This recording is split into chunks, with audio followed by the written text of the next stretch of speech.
সেখানে পাগলার দাদুর বারান্দায় দুজন বন্ধু মুখোমুখি বসলেন।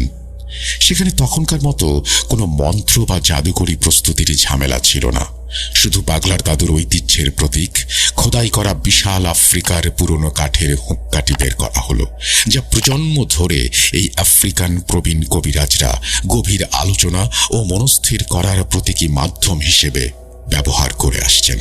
হুক্কায় জল ভরে তাতে তামাক দেয়া হলো। লালা দাদু নলটি হাতে তুলে নিলেন। একটা লম্বা টান দিতেই হুক্কার জল গড়গড় শব্দ করে উঠল, আর সেই সাথে ধোঁয়ার মেঘ বারান্দার আলো আঁধারিতে ছড়িয়ে পড়ল। এই ধোঁয়ার ঘন ঘূর্ণির মধ্যে যেন দুজনের মাথায় ঘুরতে থাকা জটিল টেনশনগুলো উড়িয়ে দেওয়ার চেষ্টা চলছিল। ধোঁয়ার রিংগুলো মিলিয়ে যাচ্ছিল রাতের আকাশে, কিন্তু তাদের অভিজ্ঞ চোখে ফুটে উঠছিল এক অজানা বিপদের ছায়া। তাহলে মনু তার প্রতিশোধের খেলা শুরু করেছে। হুক্কার নলটা বাগলার দাদুর দিকে এগিয়ে দিয়ে লালা দাদু বলেন, আমারও তাই মনে হয়। বাগলার দাদু বললেন, মনু এবার নিশ্চয়ই কোনো মায়াবিদ্যা জানা মহাশক্তিধর জিনকে ব্যবহার করছে, যে আমাদের চোখকে ফাঁকি দিচ্ছে। তারপর সত্যি কি চোখকে ফাঁকি দিয়ে আড়ালে ঘটছে অনেক কিছু? আজ আবার শুনতে পাচ্ছেন শব্দটা? আমার আয়নার ভিতরে রোজ এভাবেই আসে।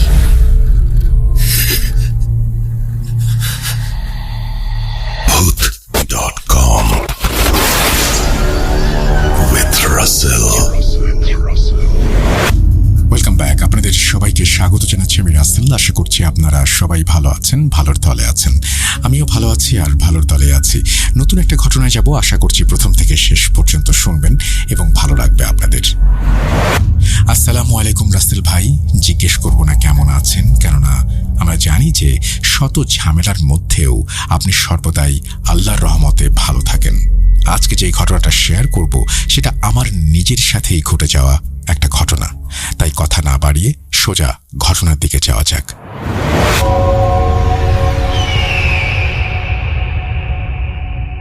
সময়টা জানুয়ারি মাসের শেষের দিকে। তখনও হালকা শীত শীত ভাব আছে। ভোর 6টার দিকেও রাত রাত একটা ভাব। সন্ধ্যায় যেমন আলো ছায়ার মিশ্রণে হালকা অন্ধকারাচ্ছন্ন একটা ভাব থাকে, ঠিক সেরকমই। প্রাইভেট কোম্পানিতে জব করার কারণে মাঝে মাঝে আমাদের নাইট শিফটেও কাজ করতে হয়। সেদিনও আমার নাইট শিফট ছিল। রাত 3টার পর আর তেমন কোনো কাজ ছিল না, তাই বাকিটা সময় বসে বসেই পার করতে হচ্ছিল। এবং তেমন প্রেশার না থাকায় সেদিন আমি ভোর 5:30টায় অফিস থেকে বের হয়ে যাই। অফিস থেকে বের হয়ে বাসে উঠে যাই। ভোরের দিকে রাস্তা ফাঁকা হওয়াতে বনানী থেকে খিলক্ষেত যেতে আমার বেশি সময় লাগে না। 10 মিনিটের মধ্যে আমি খিলক্ষেত নেমে যাই। অতঃপর আমি ওভারব্রিজ পার হয়ে খিলক্ষেত বাজারে চলে আসি রিক্সা নেওয়ার জন্য। এই সময়টা ভালোই লাগছিল আমার কাছে। আবছা আবছা অন্ধকার, এর মধ্যে হালকা একটা শীতল বাতাস। আমি বাজারে এসে একটা রিক্সার কাছে যেয়ে রিক্সাওয়ালাকে জিজ্ঞেস করলাম, মামা, উত্তরপাড়া যাবা? আমার কথায় রিক্সাওয়ালা যেন কিছুটা বিরক্ত হলো এবং বিরক্তি নিয়ে আমার দিকে তাকিয়ে আমাকে ইশারা দিয়ে রিক্সায় উঠতে বলল। এখানে রিক্সাওয়ালার একটু বর্ণনা দেই। বয়স 40 কি 45 হবে। স্বাস্থ্য ভালো, গোলগাল চেহারা, মাথায় চুল কম এবং মুখে খোঁচা খোঁচা কাঁচা পাকা দাড়ি, পরনে একটা সোয়েটার পরা। অন্ধকারের কারণে কালারটা প্রপারলি বুঝতে পারিনি, কিন্তু ডার্ক কালার হবে। এবার আসি মূল ঘটনায়। আমি রিক্সায় উঠে বসি। বাজার থেকে আমার বাসায় যেতে 10-15 মিনিটের মতো লাগে। রিক্সা চলছে। আমার যেহেতু স্মোক করার অভ্যেস আছে, তাই আমি একটা সিগারেট ধরিয়ে নিলাম এবং সিগারেট খেতে খেতে ওয়েদারটা উপভোগ করতে করতে আমি যেতে লাগলাম। সিগারেট শেষ হতে হতে আমার বাসার সামনে চলে আসলাম। আমি রিক্সা থেকে নেমে ওয়ালেট থেকে টাকা বের করে ভাড়া দেওয়ার জন্য রিক্সাওয়ালাকে বললাম, মামা, ভাড়াটা নাও। ভাড়া নেওয়ার জন্য রিক্সাওয়ালা আমার দিকে তাকানোর পর আমি যা দেখলাম সেটার ব্যাখ্যা আজ পর্যন্ত আমার কাছে নেই। দেখি যে রিক্সাওয়ালা সেই আগের 40-45 বছরের মামা না, চেঞ্জ হয়ে গেছে। 20-22 বছরের একটা ছেলে, পরনে সাদা টি শার্ট। আরও অবাক করা বিষয় হচ্ছে রিক্সাওয়ালাও খুব অবাক চোখে আমার দিকে তাকিয়ে আছে। দুজনেই যেন কোনো হিসাব মিলাতে পারছি না। নীরবতা ভেঙে রিক্সাওয়ালা ছেলেটা আমাকে জিজ্ঞেস করলো, মামা, আপনি আমার রিক্সায় উঠছিলেন? আমার তো মনে হইতেছে আমি কোনো মুরব্বীরে লয়ে আইছি। ছেলেটার কথা শুনে তখন সবকিছু যেন আমার কাছে একটা ঘোরের মতো লাগছিল। তাই আমি আর কোনো কথা না বলে ছেলেটার হাতে ভাড়াটা দিয়ে সোজা বাসায় ঢুকে গেলাম। এই ছিল আমার সাথে ঘটে যাওয়া সম্পূর্ণ বাস্তব একটা ঘটনা। জানি না এটা কোনো ভয়ানক ঘটনা কিনা, কিন্তু আজ অবধি এটার রহস্য আমার কাছে রহস্যই থেকে গেছে। আমি চাই আমার ঘটনাটি আপনি পড়ে শোনান এবং আশা করি আপনি সবসময় ভালো থাকবেন। সকল লিসেনারদের যেন আল্লাহ ভালো রাখেন। ভূত.com-এর প্রতি রইল শুভকামনা। আসসালামু আলাইকুম। তারপরে তিনি তার নাম লিখেছেন আজমির হোসেন বিশাল। থ্যাংক ইউ সো মাচ আপনাকে এই ঘটনাটি পাঠানোর জন্য। আশা করছি যারা শুনলেন তাদেরও এই ঘটনাটি ভালো লেগেছে। আমরা চলে যাব আমাদের পরবর্তী ঘটনায়।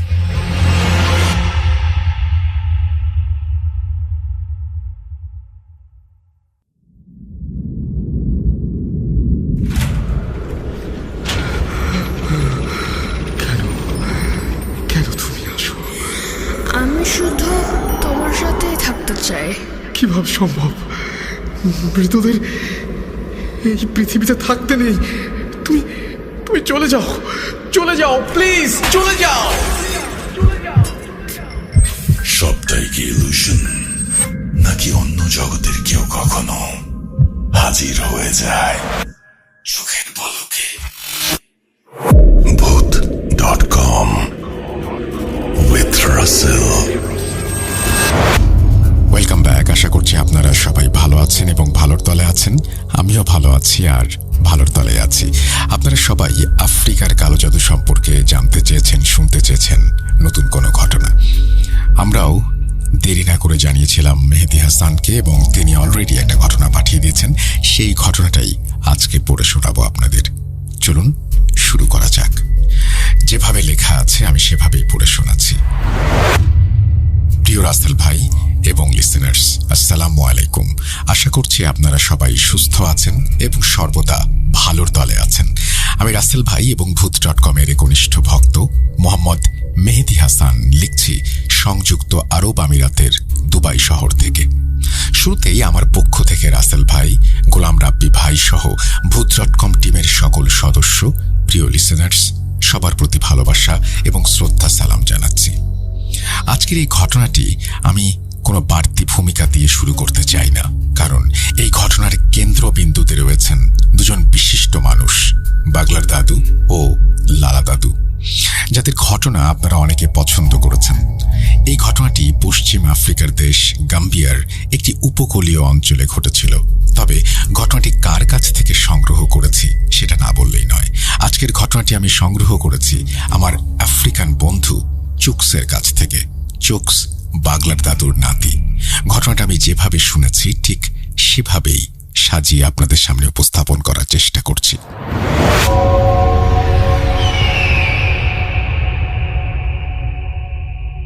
রাত তখন গভীর। আকাশে চাঁদ থাকলেও তার আলো যেন ঘরের ত্রিসীমানায় আসতে সাহস পাচ্ছে না। চারিদিকে কেবল অশুভ শক্তিরই চাপা শব্দ। লিসার পিতৃগৃহে আসন পেতে বাগলার দাদু আর লালা দাদু যখন লিসাকে দেখলেন, তাদের অভিজ্ঞ চোখ এক পলকে বুঝে গেল এ কোনো সাধারণ রোগ নয়। লিসার ওপরে ভয়ঙ্কর কালো জাদু করা হয়েছে। লিসার শরীর শুকিয়ে কাঠ হয়ে গিয়েছিল, সেই সাথে বাসা বেঁধেছিল বহু রোগ। কাল বিলম্ব না করে দুই বন্ধু মিলে প্রস্তুত হলেন গুরুত্বপূর্ণ আচারের জন্য। লিসাকে রাখা হলো মাঝখানে আর তার চারপাশে টানা হলো গণ্ডি। বাগলার দাদু ও লালা দাদু নিজেদের আসনে বসলেন। তাদের সামনে সাজানো হলো এই গুরুত্বপূর্ণ আচারের উপকরণ। তার ভেতরে ছিল মানুষের মাথার খুলি, মোমবাতি, অজানা গাছের ডাল, ছাই, একটি ঢোলের মতো বাদ্যযন্ত্র এবং রং। প্রথমে গণ্ডির চারপাশে মোমবাতি জ্বালিয়ে নিলেন দাদুরা। তারপর মানুষের মাথার সেই খুলির ওপর রং আর ছাই মিশিয়ে নিলেন। এরপরে বাগলার দাদু মন্ত্র পড়তে শুরু করলেন। মন্ত্রের প্রভাবে ঘরের বাতাস ভারী হয়ে উঠল, কিন্তু বাইরের অশুভ শক্তি যেন আরো ক্ষিপ্ত হল। বাগলার দাদু চোখ বন্ধ করে মন্ত্র পড়ছেন, আর লালা দাদু ঢোলের কাঠি হাতে নিলেন। তিনি মন্ত্র পড়া শুরু করে ঢোলে প্রথম বাড়ি দিতেই লিসার কণ্ঠস্বর থেকে বেরিয়ে এলো এক ভয়ঙ্কর হুঙ্কার, সেই সাথে গোঙানির শব্দ। দাদুরা থামলেন না। মন্ত্র আর ঢোলের শব্দ যেন লিসার শরীরের প্রতিটি স্নায়ুকে কাঁপিয়ে দিল। লিসা যন্ত্রণায় চিৎকার করে উঠল। তার শরীর ধনুকের মতো বেঁকে যাচ্ছে, যেন তার ভেতরের অশুভ শক্তিগুলো বেরিয়ে আসতে চাইছে। হেই কবিরাজ, তোরা মন্ত্রপাঠ আর ঢোল পেটানো বন্ধ কর। লিসার ভেতরে থাকা বদ জিনগুলো দাদুদের একের পর এক হুমকি দিতে থাকলো, কিন্তু দাদুরা সেসবের কোনো কিছুতে কান না দিয়ে আরো দ্রুত মন্ত্রপাঠ ও ঢোলে বাড়ি দিতে শুরু করলেন। রাত যত গভীর হলো ততই ভয়াবহ হয়ে উঠল বাড়ির পরিবেশ। বাগলার দাদু এবার সেই গাছের ছাল পুড়িয়ে নিলেন, যার ধোঁয়ায় চারপাশে এক তিক্ত গন্ধ ছড়িয়ে পড়ল। হঠাৎ বাগলার দাদু উঠে দাঁড়ালেন। তার চোখ দুটো যেন আলোয় ঝলমল করছে। তিনি লিসার চারপাশে গণ্ডির দিকে তাকিয়ে আকাশ বাতাস কাঁপিয়ে মন্ত্র পাঠ করা শুরু করলেন, আর লালা দাদু আরো দ্রুত ঢোল বাজাতে শুরু করলেন। অভিজ্ঞ বাগলার দাদুর কণ্ঠে মালির তান্ত্রিক গুরুর শেখানো গোপন প্রাচীন মন্ত্রপাঠ, সাথে লালা দাদুর অভিজ্ঞ হাতের ঢোলের সঙ্গ সইতে না পেরে লিসার শরীর থেকে বেরিয়ে এলো কালো ধোঁয়া। সেই ধোঁয়া যেন নিঃশ্বাসের মতো শুষে নিল মানুষের মাথার খুলিটি, আর সঙ্গে সঙ্গে গণ্ডির পাশে থাকা মোমবাতিগুলো দপ করে নিভে গেল, আর লিসা অজ্ঞান হয়ে মাটিতে লুটিয়ে পড়লেন। তারপর তার জ্ঞান ফেরানো হলো। পরিশেষে লিসার মুক্তি নিশ্চিত করে দুই বন্ধু লিসার হাতে একটি শক্তিশালী রক্ষা কবচ বেঁধে দিলেন। সেই কবচ ভেদ করে যেন কোনো অশুভ শক্তি আর তাকে স্পর্শ করতে না পারে। 2005 সালের এক কালো রাত পেরিয়ে অবশেষে স্বস্তির নিঃশ্বাস ফেললেন দুটি প্রাণ। ততক্ষণে পূবের আকাশে ভোরের আলো ফুটতে শুরু করেছে। দাদুরা সব কাজ শেষ করে লিসাদের বাড়ি থেকে বিদায় নিলেন। সেই ক্লান্তিকর ও এক কঠিন রাত পেরিয়ে বাগলার দাদু ও লালা দাদু গ্রামের পুরনো বিশাল এক গাছের নিচে এসে বসলেন। দুজনের চোখে এখনো রাতের ঘোর লেগে আছে। শরীর জীর্ণ দেখলেও তাদের ভেতরের শক্তি ছিল অটল। তারা নীরবে বসেছিলেন। সকালের স্নিগ্ধ বাতাস তাদের জীর্ণ শরীরে শান্তির পরশ বুলিয়ে দিচ্ছিল। লালা দাদু পকেট থেকে বিড়ি বের করে ধরালেন, আর বাগলার দাদু চোখ বন্ধ করে বাতাসের স্বাদ গ্রহণ করছিলেন। সেই সংক্ষিপ্ত শান্তি ভঙ্গ হল শুকনো পাতা ভাঙার মর্মর শব্দে। দাদুরা সেই দিকে তাকাতেই হেঁটে আসতে দেখা গেল এক অপরিচিত অবয়বকে। পথ ধরে এগিয়ে আসছে মনু কবিরাজ। তার পরনের কাপড় এলোমেলো, চোখ দুটো রক্তের মতো লাল, আর মুখে লেপ্টে আছে এক ভয়ানক তিক্ততার ছাপ। বাগলার দাদুর অভিজ্ঞ চোখ বলে দিল মনুর উদ্দেশ্য ভালো নয়। তিনি আলতো করে লালা দাদুর হাতে চাপ দিলেন। লালা দাদুও বুঝলেন। তিনি বিড়িতে একটা লম্বা টান দিয়ে ধোঁয়া ছাড়লেন, যেন সেই ধোঁয়ার আড়ালেই নিজের ক্রোধ লুকিয়ে ফেললেন। মনু কবিরাজ ঠিক তাদের সামনে এসে দাঁড়ালো। তার চোখ দুটো ছিল তিরস্কারে ভরা। তা যেন দাদুদের বিশ্রামকে অপমান করতে চাইছে। মনু কবিরাজ উপহাস করে বলে উঠলেন, আরে বাগলার আর লালা, এই সাত সকালে তোমাদের দুজনকে দেখছি একসঙ্গে বেশ হাওয়া খাচ্ছ। নিশ্চয়ই রাতটা অনেক কঠিন গেছে তোমাদের। মনুর কণ্ঠে ছিল তিক্ত ব্যঙ্গ। সে দাদুদের সফলতাকে তুচ্ছ করতে চাইছে। সাথে সাথে তেলে বেগুনে জ্বলে উঠলেন লালা দাদু। তিনি কিছু করতে যাবেন, ঠিক তখন বাগলার দাদু শক্ত করে চেপে ধরলেন লালা দাদুর হাত। তিনি শান্ত নজরে মনুর দিকে তাকালেন আর বললেন, আমরা হাওয়া খাচ্ছি। হাওয়া খাচ্ছি নাকি গভীর চিন্তায় মগ্ন আছি সেটা বোঝার মতো ক্ষমতা তোমার এখনো হয়নি মনু। তবে মনে রেখো মনু, শুভ শক্তির বিজয় সবসময় হয়। শান্তভাবে অপমানের জবাব দিলেন বাগলার দাদু, আর সেইটা যেন আগুনে ঘি ঢালল। মনু কবিরাজ কর্কশ কণ্ঠে বলে ওঠে, আমার ব্যর্থতার কারণ তো তোমরা, তাই না? কেন সন্দেহ আছে মনু? বললেন পাগলার দাদু। কাজটা ভালো হলো না বাগলার। তোমরা কবিরাজ হয়ে অন্য কবিরাজের কাজে বাধা সৃষ্টি করতে পারো না, এটা অন্যায়। না মনু, এটা অন্যায় নয়, একটা নিষ্পাপ জীবন রক্ষা করা পুণ্যের কাজ। শোনো মনু, তুমি যতই শক্তিশালী জাদু প্রয়োগ করো না কেন, আমরা সেটা কাটিয়ে তুলতে সক্ষম। আমরা শত্রুতা চাই না, যা হয়েছে সেটা ভুলে যাও আর ধ্বংসের খেলা বন্ধ করো। মনু কবিরাজ কিছু একটা চিন্তা করলেন। তার চোখে এক অজানা কৌতূহল ও লোভ দেখা গেল। তিনি বললেন, আমি জানতে চাই কোন সেই অজানা মন্ত্রে লিসার শরীর থেকে আমার মরণ জাদুর বাঁধন কাটালে, কোন উপায়ে? পাগলার দাদু ধীরে ধীরে দৃষ্টি রাখলেন মনুর রাঙা চোখের দিকে। তিনি বললেন, সেটা আমাদের গুরুর শেখানো বিদ্যা মনু, আর এই বিদ্যা শুধু তারাই আয়ত্ত করতে পারে যারা ন্যায়ের পথে দাঁড়ায়। মনু বিদ্রুপের হাসি হাসল। ন্যায়? টাকা নিয়ে সমস্ত ন্যায় অন্যায় কেনা যায়। যাই হোক, আমি আপোষ চাই। বলো, তোমাদের কত দিতে হবে? কত হলে তোমরা আমার কাজে আর বাধা হয়ে দাঁড়াবে না? লালা দাদু আর নিজেকে ধরে রাখতে পারলেন না। তিনি উঠে দাঁড়িয়ে বিড়ির শেষ অংশটুকু মাটিতে ফেলে সেটি পা দিয়ে পিষে দিলেন। তারপর সজোরে এক চড় বসিয়ে দিলেন মনু কবিরাজের গায়ে। মনুর মুখটা বেঁকে গেল। অপ্রত্যাশিত এই আঘাতে মনু ভারসাম্য রাখতে পারল না। আর্তনাদ করে দুই পা পিছিয়ে গেল। তার চোখে মুখে তখন কেবল অপমান আর জ্বলন্ত ক্রোধের মিশ্রণ। লালা দাদু অগ্নি চোখে মনুর দিকে তাকালেন, তারপর গর্জন করে উঠলেন, এইটুকু যথেষ্ট নয় নাকি আরো চাই? তোমার সাহস হয় কি করে আমাদের এই জঘন্য প্রস্তাব দেয়ার? আমরা জীবনের পরোয়া করি না, আর আমরা আমাদের এই দীর্ঘ কবিরাজের জীবনে আমাদের বিবেক বিক্রি করিনি কখনো। মনু কবিরাজ লালা দাদুর দিকে তাকিয়ে কেবল বিষাক্ত সাপের মতো ফোঁস ফোঁস করছে। ক্রোধে তার শরীর কাঁপছিল, তার রক্ত লাল চোখগুলো যেন প্রতিশোধের আগুনে ভরা। এতক্ষণে পাগলার দাদু শান্তভাবে পরিস্থিতি পর্যবেক্ষণ করছিলেন, কিন্তু এবার আর লালা দাদুকে থামালেন না। তিনিও লালা দাদুর পাশে দাঁড়ালেন। মনু কবিরাজ দাঁত কড়মড় করে চাপা কণ্ঠে শাসিয়ে উঠল, পাগলার, লালা, এই অপমানের দাম তোমাদের দিতে হবে। আমি তোমাদের দেখে নেব। তোমাদের সব অহংকার আর ন্যায়ের বড়াই সব চূর্ণ করব। আমিও মনু কবিরাজ, জাদুবিদ্যায় কোনো অংশে কম না। লালা দাদু বললেন, আরে যাও, যা করার করো, কিন্তু মনু, তুমি ভুলে যেও না, তুমি সাপ হলে আমরা হলাম সাপুড়ে। আমরা যদি একবার খেলার মাঠে নেমে যাই তাহলে তোমার পতন অনিবার্য। গোল না করে আমরা উঠব না। মনু আর এক মুহূর্ত সেখানে দাঁড়ালো না। অপমান আর লজ্জায় সে দ্রুত চলে গেল।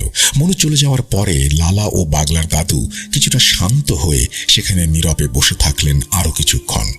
সকালের স্নিগ্ধ বাতাস আবার বইতে শুরু করলেও পরিবেশের শান্তি যেন চুরমার হয়ে গিয়েছিল। পাগলার দাদুর চোখে ছিল গভীর দুশ্চিন্তার ছাপ। লালা দাদু তার বন্ধুর দিকে তাকালেন। চিন্তা করিস না পাগলার, ও শুধু ফাঁকা আওয়াজ ছাড়ছে। পাগলা দাদু দীর্ঘশ্বাস ফেলে বললেন, না লালা, এবারের আওয়াজটা ফাঁকা নয়। মনুর চোখে যে প্রতিশোধের আগুন দেখলাম, ও এবার এমন কিছু করবে যা আমাদের ধারণার বাইরে। ওর অহংকার আর লোভ ওকে পাগল করে তুলেছে। দাদুরা জানতেন মনু কবিরাজের সঙ্গে তাদের এই শত্রুতা এখন কেবল কবিরাজের বিবাদ নয়, এটা শুভ শক্তি ও চরম অশুভের মধ্যে শুরু হওয়া এক মহাযুদ্ধের সূচনা। কিন্তু কেন এই শত্রুতা, এবার সেটা বর্ণনা করছি। সময়কাল 2004। সূচনা হয়েছিল এক দরিদ্র পরিবারের মেয়ে লিসাকে কেন্দ্র করে। লিসা ভালোবেসে বিয়ে করেছিল তার পাশের গ্রামের এক ধনী পরিবারের সন্তান রায়ানকে। কিন্তু এই সম্পর্ক রায়ানের পরিবারের চোখে ছিল চরম অসম্মান। রায়ানের চাপ ও জেদের কাছে হার মেনে ওপরে ওপরে রায়ানের পরিবার লিসাকে তাদের বাড়ির বধূ হিসেবে মেনে নিলেও এক দরিদ্র ঘরের মেয়ে উচ্চবিত্ত পরিবারের ছেলের সংসার করবে এই অন্ধ অহংকার আর সামাজিক ভেদাভেদের কারণে তারা মেয়েটিকে পৃথিবী থেকে সরিয়ে দেওয়ার সিদ্ধান্ত নেয়। তারা বেছে নেয় শয়তানি পথ, কালো জাদুর আশ্রয়। তাদের গ্রামের কুখ্যাত কালো জাদুকর মণি কবিরাজকে বিশাল অঙ্কের টাকার বিনিময়ে তারা চুক্তিবদ্ধ করে। তাদের উদ্দেশ্য ছিল লিসাকে ধীরে ধীরে মৃত্যুর দিকে ঠেলে দেয়া। মোটা অঙ্কের টাকা পেয়ে মনু কবিরাজ শুরু করে দেয় তার ভয়ানক জাদুবিদ্যার খেলা। কালো জাদুর প্রভাবে প্রথমে লিসার দেহে বাসা বাঁধতে শুরু করে একের পর এক অজানা রোগ। তার শরীর ভেঙে পড়তে থাকে আর তার মানসিক অবস্থাও ক্রমে দুর্বল হয়ে পড়ে। লিসা অনুভব করতে শুরু করে তার চারপাশে সারাক্ষণ অদৃশ্য কিছুর উপস্থিতি। রাতের বেলায় কালো ছায়ারা তাকে ঘিরে ঘুরে বেড়ায়। আনাচে কানাচে অসংখ্য লাল চোখ যেন তার দিকেই তাকিয়ে থাকে। সেই সাথে আর অপ্রত্যাশিত অনেক কিছু ঘটতে থাকে। অনিদ্রা, খাবারে অরুচি, পেটে মাথায় যন্ত্রণা সহ শান্তি, স্বাভাবিক জীবন সব কিছু ধীরে ধীরে গ্রাস করে নেয় এক অদৃশ্য অশুভ শক্তি। এদিকে স্বামী রায়ান তার স্ত্রীর এমন অবস্থা দেখে ভেঙে পড়ে। লিসা সুস্থ স্বাভাবিক মেয়ে ছিল, হঠাৎ করে এমন হওয়ায় সে দিশেহারা হয়ে যায়। প্রাণপণে সে ছুটে বেড়ায় ডাক্তার, নামকরা কবিরাজ ও তান্ত্রিকদের দ্বারে দ্বারে। লাভ হয়নি কোনো, ধরা পড়েনি কোনো রোগ। সবাই কেবল অজানা রোগের কথা বলতো, যেটা ডাক্তারি পরীক্ষায় ধরা পড়ে না। রায়ান বুঝতে পারে ঘটনা আসলে কি ঘটেছে। যাই হোক, অনেক চেষ্টার পরে অবশেষে এক অভিজ্ঞ কবিরাজ রায়ানকে বলেন, এই মেয়েটির ওপর ভয়ানক এক মরণ জাদু প্রয়োগ করা হয়েছে। এটি সাধারণ জাদু নয়, এটি প্রাণঘাতী মরণ জাদু। তবে চেষ্টা করলে এটার প্রতিকার সম্ভব।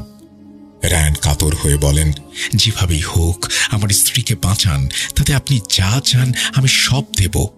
তারপর সেই কবিরাজের দীর্ঘ সাধনা ও প্রচেষ্টায় একসময় লিসা কিছুটা মুক্তি পায় জাদুর প্রভাব থেকে। কিন্তু লিসার শ্বশুরবাড়ির অহংকার ও কুদৃষ্টি তখনও তাকে ছাড়েনি। কিছুদিনের মধ্যেই আরেকবার নতুন করে কালো জাদু করা হয়। এইবার আরো ভয়ঙ্কর, আরো অমানবিক। এবার রায়ান নিজের পরিবারের ওপরে প্রশ্ন ছুড়ে দেয়, কি অপরাধ করেছে লিসা? ভালোবেসে বিয়ে করাটাই কি তার দোষ? কেন তোমরা বারবার তার সর্বনাশ করছো? কিন্তু রায়ানের পরিবার তাদের অহংকারে অন্ধ হয়ে মুখ ফিরিয়ে নেয়, অস্বীকার করে সবকিছু। এই অন্যায়ের বিরুদ্ধে রায়ান লড়াই শুরু করে। একদিকে তার নিজের পরিবার, অন্যদিকে তার প্রিয় স্ত্রী। কি করবে ভেবে দিশেহারা হয়ে যায় ছেলেটা। অবশেষে স্ত্রীর জীবন বাঁচাতে সে বাড়ি ছেড়ে চলে আসে। লিসাকে নিয়ে এসে ওঠে তার শ্বশুর বাড়িতে। আর এই গ্রামেই থাকেন বাগলার দাদু। লিসার পরিবার থেকে খবর দেয়া হয় এলাকার অভিজ্ঞ কবিরাজ বাগলার দাদুকে। খবর পেয়ে ছুটে আসেন বাগলার দাদু। কিন্তু এ কি দেখছেন তিনি? লিসা তখন যেন এক জীবন্ত কঙ্কাল, কেবল মায়া ও ভয় মেশানো এক অভয়ব। বাগলা দাদু তার অভিজ্ঞ চোখ বুলিয়ে চারপাশের অশুভ শক্তির ছায়া অনুভব করেন। কাল বিলম্ব না করে তিনি তার দুঃখের সাথী ও বাল্যবন্ধু প্রিয় লালা দাদুকে খবর দেন। তারপর দিনের ভেতর সবকিছুর ব্যবস্থা করে সেই রাতেই লিসার জাদু কাটানোর উপায় শুরু করে দেন। তারপরের ঘটনা আপনারা প্রথমেই শুনেছেন। এই ঘটনার প্রায় 6 মাস পরের এক সন্ধ্যার ঘটনা। সেদিন বাগলার দাদুর বারান্দায় দুজন বন্ধু মুখোমুখি বসলেন। সেখানে তখনকার মতো কোনো মন্ত্র বা জাদুকরি প্রস্তুতির ঝামেলা ছিল না। শুধু বাগলার দাদুর ঐতিহ্যের প্রতীক খোদাই করা বিশাল আফ্রিকার পুরনো কাঠের ছক্কাটি বের করা হলো, যা প্রজন্ম ধরে এই আফ্রিকান প্রবীণ কবিরাজরা গভীর আলোচনা ও মনস্থির করার প্রতীক হিসেবে ব্যবহার করে আসছেন। হুক্কার জল ভরে তাতে তামাক দেয়া হলো। লাদাদু নলটি হাতে তুলে নিলেন। একটা লম্বা টান দিতেই হুক্কার জল ছলছল শব্দ করে উঠল, আর সেই সাথে ধোঁয়ার মেঘ বারান্দার আলো আঁধারিতে ছড়িয়ে পড়ল।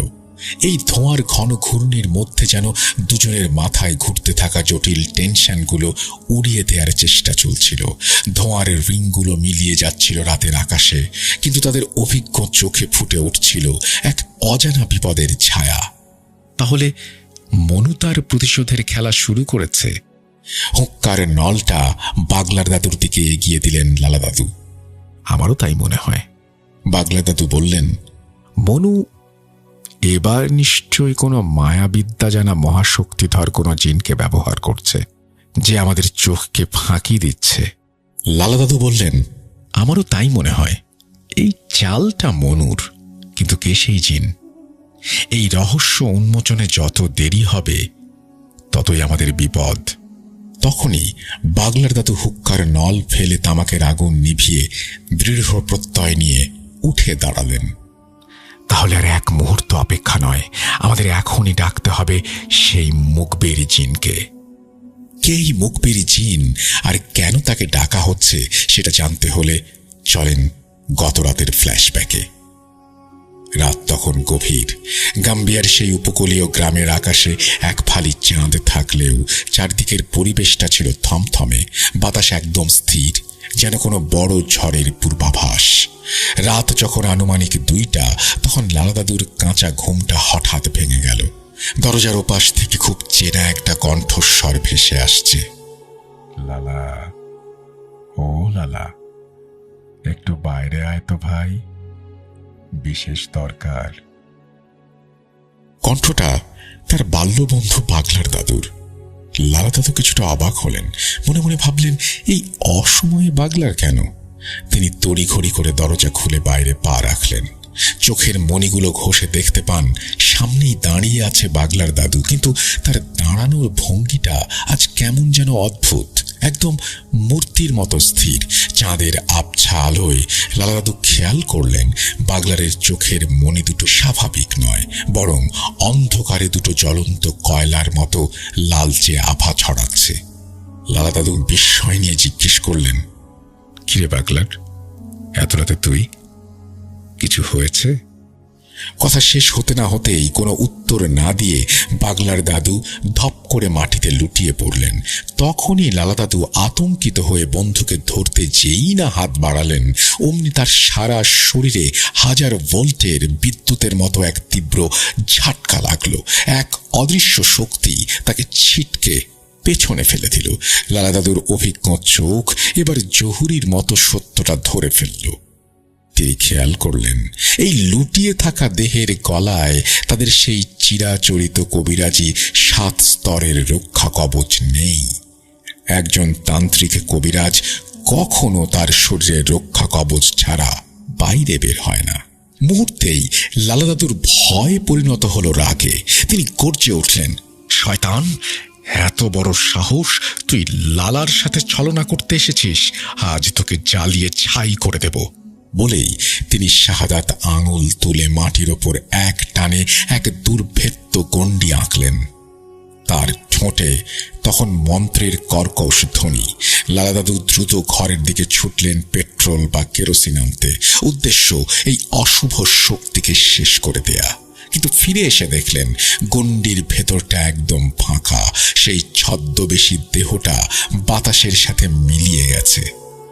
লালা দাদু দাঁতে দাঁত চেপে বললেন, বেঁচে গেলি, বেঁচে গেলি আমার হাত থেকে।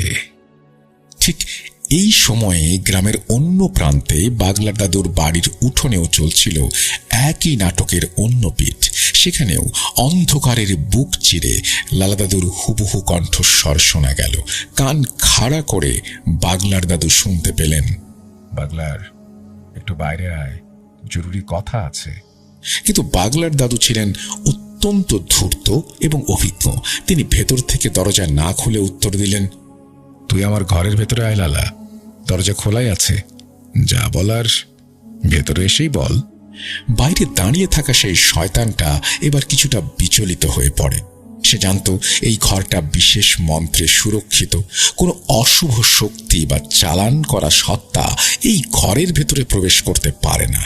যদি সে আসলেও লালা দাদু হতেন তবে তিনি অনায়াসেই ভেতরে আসতে পারতেন। সেই ছদ্মবেশী শয়তানটি বাইরে থেকে অনুরোধ করতে লাগলো, না না বাগলার, তুই বাইরে আয়, তোকে একটা জিনিস দেখাবো, দেখে যা। বাগলা দাদু এবার নিশ্চিত হলেন এবং চালাকি করে একই কথা বারবার বলতে লাগলেন, একদম না, আমার শরীর ভালো নেই, তুই ভেতরে এসে দেখা, আমি বাইরে যাব না। শত চেষ্টায় ব্যর্থ হয়ে এইবার সেই অবয়বের কণ্ঠস্বর পাল্টে গেল। লালা দাদুর মিষ্টি কণ্ঠস্বর মুহূর্তেই এক বীভৎস দানবীয় গর্জনে পরিণত হলো। কিরে, আসবি না? দেখি কতদিন বাঁচতে পারিস। ওদিকে দরজার ফাঁক দিয়ে বাগলার দাদু দেখলেন উঠোনে ধুলোর এক ভয়ঙ্কর ঘূর্ণি উঠছে। সেই অবয়বের চোখ দুটো আগুনের গোলার মতো লাল হয়ে জ্বলছে। কোনো উপায় না পেয়ে অবশেষে সেই অশুভ শক্তিটি বিকট এক শব্দ করে অদৃশ্য হয়ে গেল। যাই হোক, ফ্ল্যাশব্যাক থেকে এবার ফিরে আসা যাক দাদুদের কাছে। সেদিন সন্ধ্যার পর বাগলার দাদুর সেই পুরনো কবিরাজি ঘরে দুই দাদু মুখোমুখি বসলেন। ঘরটি ধূপ আর ধোঁয়ায় আচ্ছন্ন। দাদুরা গম্ভীর স্বরে মন্ত্রপাঠ করতে শুরু করলেন। হঠাৎ ঘরের কোণের অন্ধকারটা যেন আরো ঘন হয়ে উঠল। বাতাসের তাপমাত্রা এক ধাক্কায় অনেকটা নেমে গেল। সেই ঘনীভূত অন্ধকারের ভেতর থেকে ধীরে ধীরে আবির্ভূত হলেন মুখবির জিন। ইনি কোনো সাধারণ জিন নন, যিনি গন্ধ শুকে যে কোনো শুভ অশুভ শক্তির পরিচয় শনাক্ত করতে পারতেন। বাগলার দাদু মুখবির জিনকে সবকিছু খুলে বলেন। তারপর তিনি মুখবির জিনের কাছে জিজ্ঞাসা করেন, হে মুখবির, গত রাতে যে আমাদের ছদ্মবেশে আক্রমণ করতে এসেছিল তাকে কি তুমি চিনতে পেরেছ? কে সে? প্রশ্ন শুনে মুখবির জিন কিছুক্ষণের জন্য সেই গাঢ় অন্ধকারে মিলিয়ে গেলেন। কিছুক্ষণ পর ফিরে এসে তার কণ্ঠস্বর যখন শোনা গেল, তখন সেই ঘরে যেন আতঙ্কের হিমস্রোত বয়ে গেল। মুখবির বললেন, এ কোনো সাধারণ শত্রু নয় বাগলার। এ হলো সেই রক্তচোষা পিশাচিনী যাকে তোমাদের গুরুজি প্রায় 2 যুগ আগে নিজের সাধনার জোরে একটা রূপার পাত্রে বন্দী করেছিলেন। লালা দাদু আঁতকে উঠে বললেন, হ্যাঁ, সে তো বন্দী থাকার কথা, বাইরে এলো কি করে? মুখবির জিন বলতে লাগলেন, তোমাদের গুরুজির মৃত্যুর পর তার সেই শক্তিশালী জাদুমন্ত্রের বন্ধনী কিছুটা দুর্বল হয়ে পড়েছিল, আর এই সুযোগটাই নিয়েছে ধূর্ত মনু কবিরাজ। সে কোনোভাবে জানতে পেরেছিল যে তোমাদের গুরুজির হাতে বন্দী হয়ে আছে এক অতি শক্তিশালী পিশাচিনী, যে তোমাদের ঘোর শত্রু। মনু তাকে মুক্তি দিয়েছে এক ভয়ঙ্কর চুক্তির বিনিময়ে। সেই পিশাচিনী এখন তোমাদের ওপর প্রতিশোধ নেয়ার জন্য উন্মাদ হয়ে আছে, আর সে মনু কবিরাজের কাছে প্রতিজ্ঞাবদ্ধ। তাছাড়া তোমরা ছিলে তোমাদের গুরুজির সবচেয়ে বিশ্বস্ত শিষ্য। এখন সে মুক্তির বিনিময়ে আর পুরনো প্রতিশোধ নিতে তোমাদের হত্যা করবে, আর তিলে তিলে তোমাদের প্রাণ শুষে নেবে। ঘরের বাতাস যেন স্তব্ধ হয়ে গেল। দাদুদের অভিজ্ঞ শরীরও একবার শিউরে উঠল। কিন্তু মুখবিরের পরবর্তী কথাগুলো ছিল আরো ভীতিজনক। সাবধান থেকো তোমরা, সে এখন আগের চেয়ে অনেক বেশি শক্তিশালী। গত 6 মাসে 6টি যুবকের তাজা রক্ত পান করে সে মায়াবী শক্তি বহুগুণ বাড়িয়ে নিয়েছে। এখন তাকে আর কোনো পাত্রে বন্দী করা সম্ভব নয়। তাকে ধ্বংস করার একটাই রাস্তা খোলা আছে, সেটা হলো তাকে হত্যা করতে হবে। কথাটা শেষ করেই মুখবির জিন বাতাসের সাথে মিলিয়ে গেলেন। মুখবির চলে যাওয়ার পর ঘরে নেমে এলো এক কবরের মতো নীরবতা। 2 বন্ধু একে অপরের দিকে তাকালেন। চোখে আতঙ্ক থাকলেও চোয়াল শক্ত। দাদুরা এবার বারান্দায় বসে হুক্কার তামাকে আগুন জ্বালিয়ে নিলেন। গড়গড় করে একটা লম্বা টান দিয়ে একরাশ ধোঁয়া ছাড়তে ছাড়তে লালা দাদু হুক্কার নলটা মুখ থেকে সরিয়ে বললেন, তার মানে মনু নিজের স্বার্থে এমন এক শয়তানকে শিকলমুক্ত করেছে যে তার পুরো গ্রাম উজাড় করে দিতে পারে। বাগলা দাদু নলটা তুলে নিয়ে একটা দীর্ঘ শ্বাস নিয়ে বললেন, সে আসবে লালা, আজ হোক বা কাল সে তার প্রতিশোধ নিতেই আসবে। আমাদের হাতে সময় খুব কম। তারপর নেমে এলো কিছুক্ষণের নীরবতা। শুধু হুক্কার গড়গড় শব্দ আর ধোঁয়ার মাঝে গভীর চিন্তায় ডুবে থাকলেন দাদুরা। যাই হোক, অবশেষে সেই রাতের নিস্তব্ধতা ভেঙে 2 প্রবীণ কবিরাজ এক মরণজয়ী পরিকল্পনা করে ফেললেন এই ভয়ঙ্কর পিশাচিনীকে শায়েস্তা করতে। সেই পরিকল্পনা জানার আগে চলুন জেনে আসি কে এই পিশাচিনী। এই পিশাচিনী আসলে কোনো সাধারণ অশরীরী নয়। সে হলো উচ্চ স্তরের জাদুকর শ্রেণীর এক মহিলা জিন। তার সবচেয়ে বড় শক্তি হলো তার মায়াবিদ্যা। সে কেবল মানুষের চোখেই ধুলো দেয় না, সাধারণ জিনদের দৃষ্টিকেও সে অনায়াসেই ধোঁকা দিতে পারে। তার আসল রূপ দেখার ক্ষমতা খুব কম প্রাণীরই আছে। কিছু বিশেষ গুণ সম্পন্ন এবং শক্তিশালী বা তার মতো উচ্চ ক্ষমতার অধিকারী ছাড়া কেউ তার মায়াজাল ছিন্ন করতে পারে না। আর এই পিশাচিনীর বেঁচে থাকার একমাত্র জ্বালানি হলো তাজা রক্ত। বিশেষ করে প্রতি অমাবস্যার রাতে তার একটি করে সুস্থ সবল যুবকের রক্ত প্রয়োজন। এই রক্তই তাকে দান করে অসীম যৌবন আর ধ্বংস করার শক্তি। তার শিকার করার পদ্ধতিটা ছিল অত্যন্ত কৌশলী আর ছলনাময়। সে সরাসরি কাউকে আক্রমণ করত না। সে জানত তার একটি সীমাবদ্ধতা আছে, সেটি হচ্ছে যতক্ষণ না কেউ স্বেচ্ছায় তাকে স্পর্শ করছে ততক্ষণ সে তার কোনো ক্ষতি করতে পারবে না। তাই সে ফাঁদ পাতত। শিকারে বেরিয়ে সে প্রথমে কোনো যুবককে টার্গেট করত, তারপর সেই যুবকের কোনো অতি পরিচিত মানুষের রূপ ধরে তার সামনে হাজির হতো। যুবকের খুব কাছে গিয়ে সে হঠাৎ করে জ্ঞান হারানোর ভান করে মাটিতে লুটিয়ে পড়ত। যুবকটি যখন ঘাবড়ে গিয়ে কোনো বিপদে না বুঝে তাকে স্পর্শ করত, ঠিক তখনই মায়াজাল ছিঁড়ে বেরিয়ে আসতো সেই পিশাচিনী, আর মুহূর্তের মধ্যেই সে তার আসল রূপে সেই যুবকের তাজা রক্ত পান করত। তারপর প্রাণহীন দেহটা পড়ে থাকত নিথর হয়ে। যাই হোক, বাগলার দাদুর আজ স্পষ্ট মনে পড়ছে সেই সময়ের কথা। প্রায় 2 যুগ আগে এই পিশাচিনী প্রথম এই গ্রামে উপদ্রব শুরু করে। প্রতি মাসে একজন টকবগে যুবকের রক্ত শূন্য ফ্যাকাশে মৃতদেহ উদ্ধার হতে থাকে। পুরো গ্রামে আতঙ্ক ছড়িয়ে পড়ে। অবশেষে একদিন বোনের বাড়ি বেড়াতে আসেন দাদুদের সেই মহান মালির তান্ত্রিক গুরু। অনেকে হয়তো নতুন শুনছেন। যারা মালির তান্ত্রিক গুরুকে চেনেন না তাদের জন্য সংক্ষিপ্ত বর্ণনা। উনি মূলত বাগলার ও লালা দাদুর গুরু, যার সাথে দাদুদের পরিচয় হয়েছিল 1975 সালে। গুরুজি একটা মহিলার উপরে করা জটিল কালো জাদু কাটিয়ে দিয়েছিলেন। সেই সময় বাগলার দাদু আর লালা দাদু নতুন কবিরাজি শিখছিলেন। তারপর দাদুরা এই গুরুর কাছ থেকে তন্ত্র মন্ত্র বিদ্যা শিখতে চাইলে এক পর্যায়ে গুরু রাজি হন। ওনার সম্পর্কে আরো বিস্তারিত জানতে হলে আমি ঘটনার শেষে আরো কিছু এপিসোড মেনশন করে দেব, সেগুলো শুনলে আপনারা বিস্তারিত জানতে পারবেন। যাই হোক, ঘটনায় ফেরা যাক। বাগলার দাদু আর লালা দাদু ও এলাকাবাসী তখন এই সমস্যার কথাটা ওনাকে খুলে বললেন। তখন গুরুজি আসনে বসে ওই পিশাচিনীর সম্পর্কে জানতে পারেন। তারপর গুরুজি তার 2 শিষ্য বাগলার দাদু ও লালা দাদুকে সাথে নিয়ে ওই পিশাচিনীকে বন্দি করার রিচুয়াল শুরু করে দেন। বাগলার ও লালা দাদু দেখেছিলেন গুরুজির সেই মহাযজ্ঞ। গুরুজি তার তান্ত্রিক শক্তির মাধ্যমে পিশাচিনীকে কোণঠাসা করেন এবং শেষ পর্যন্ত একটি বিশেষ নকশা করা রূপার পাত্রে তাকে বন্দি করতে সক্ষম হন।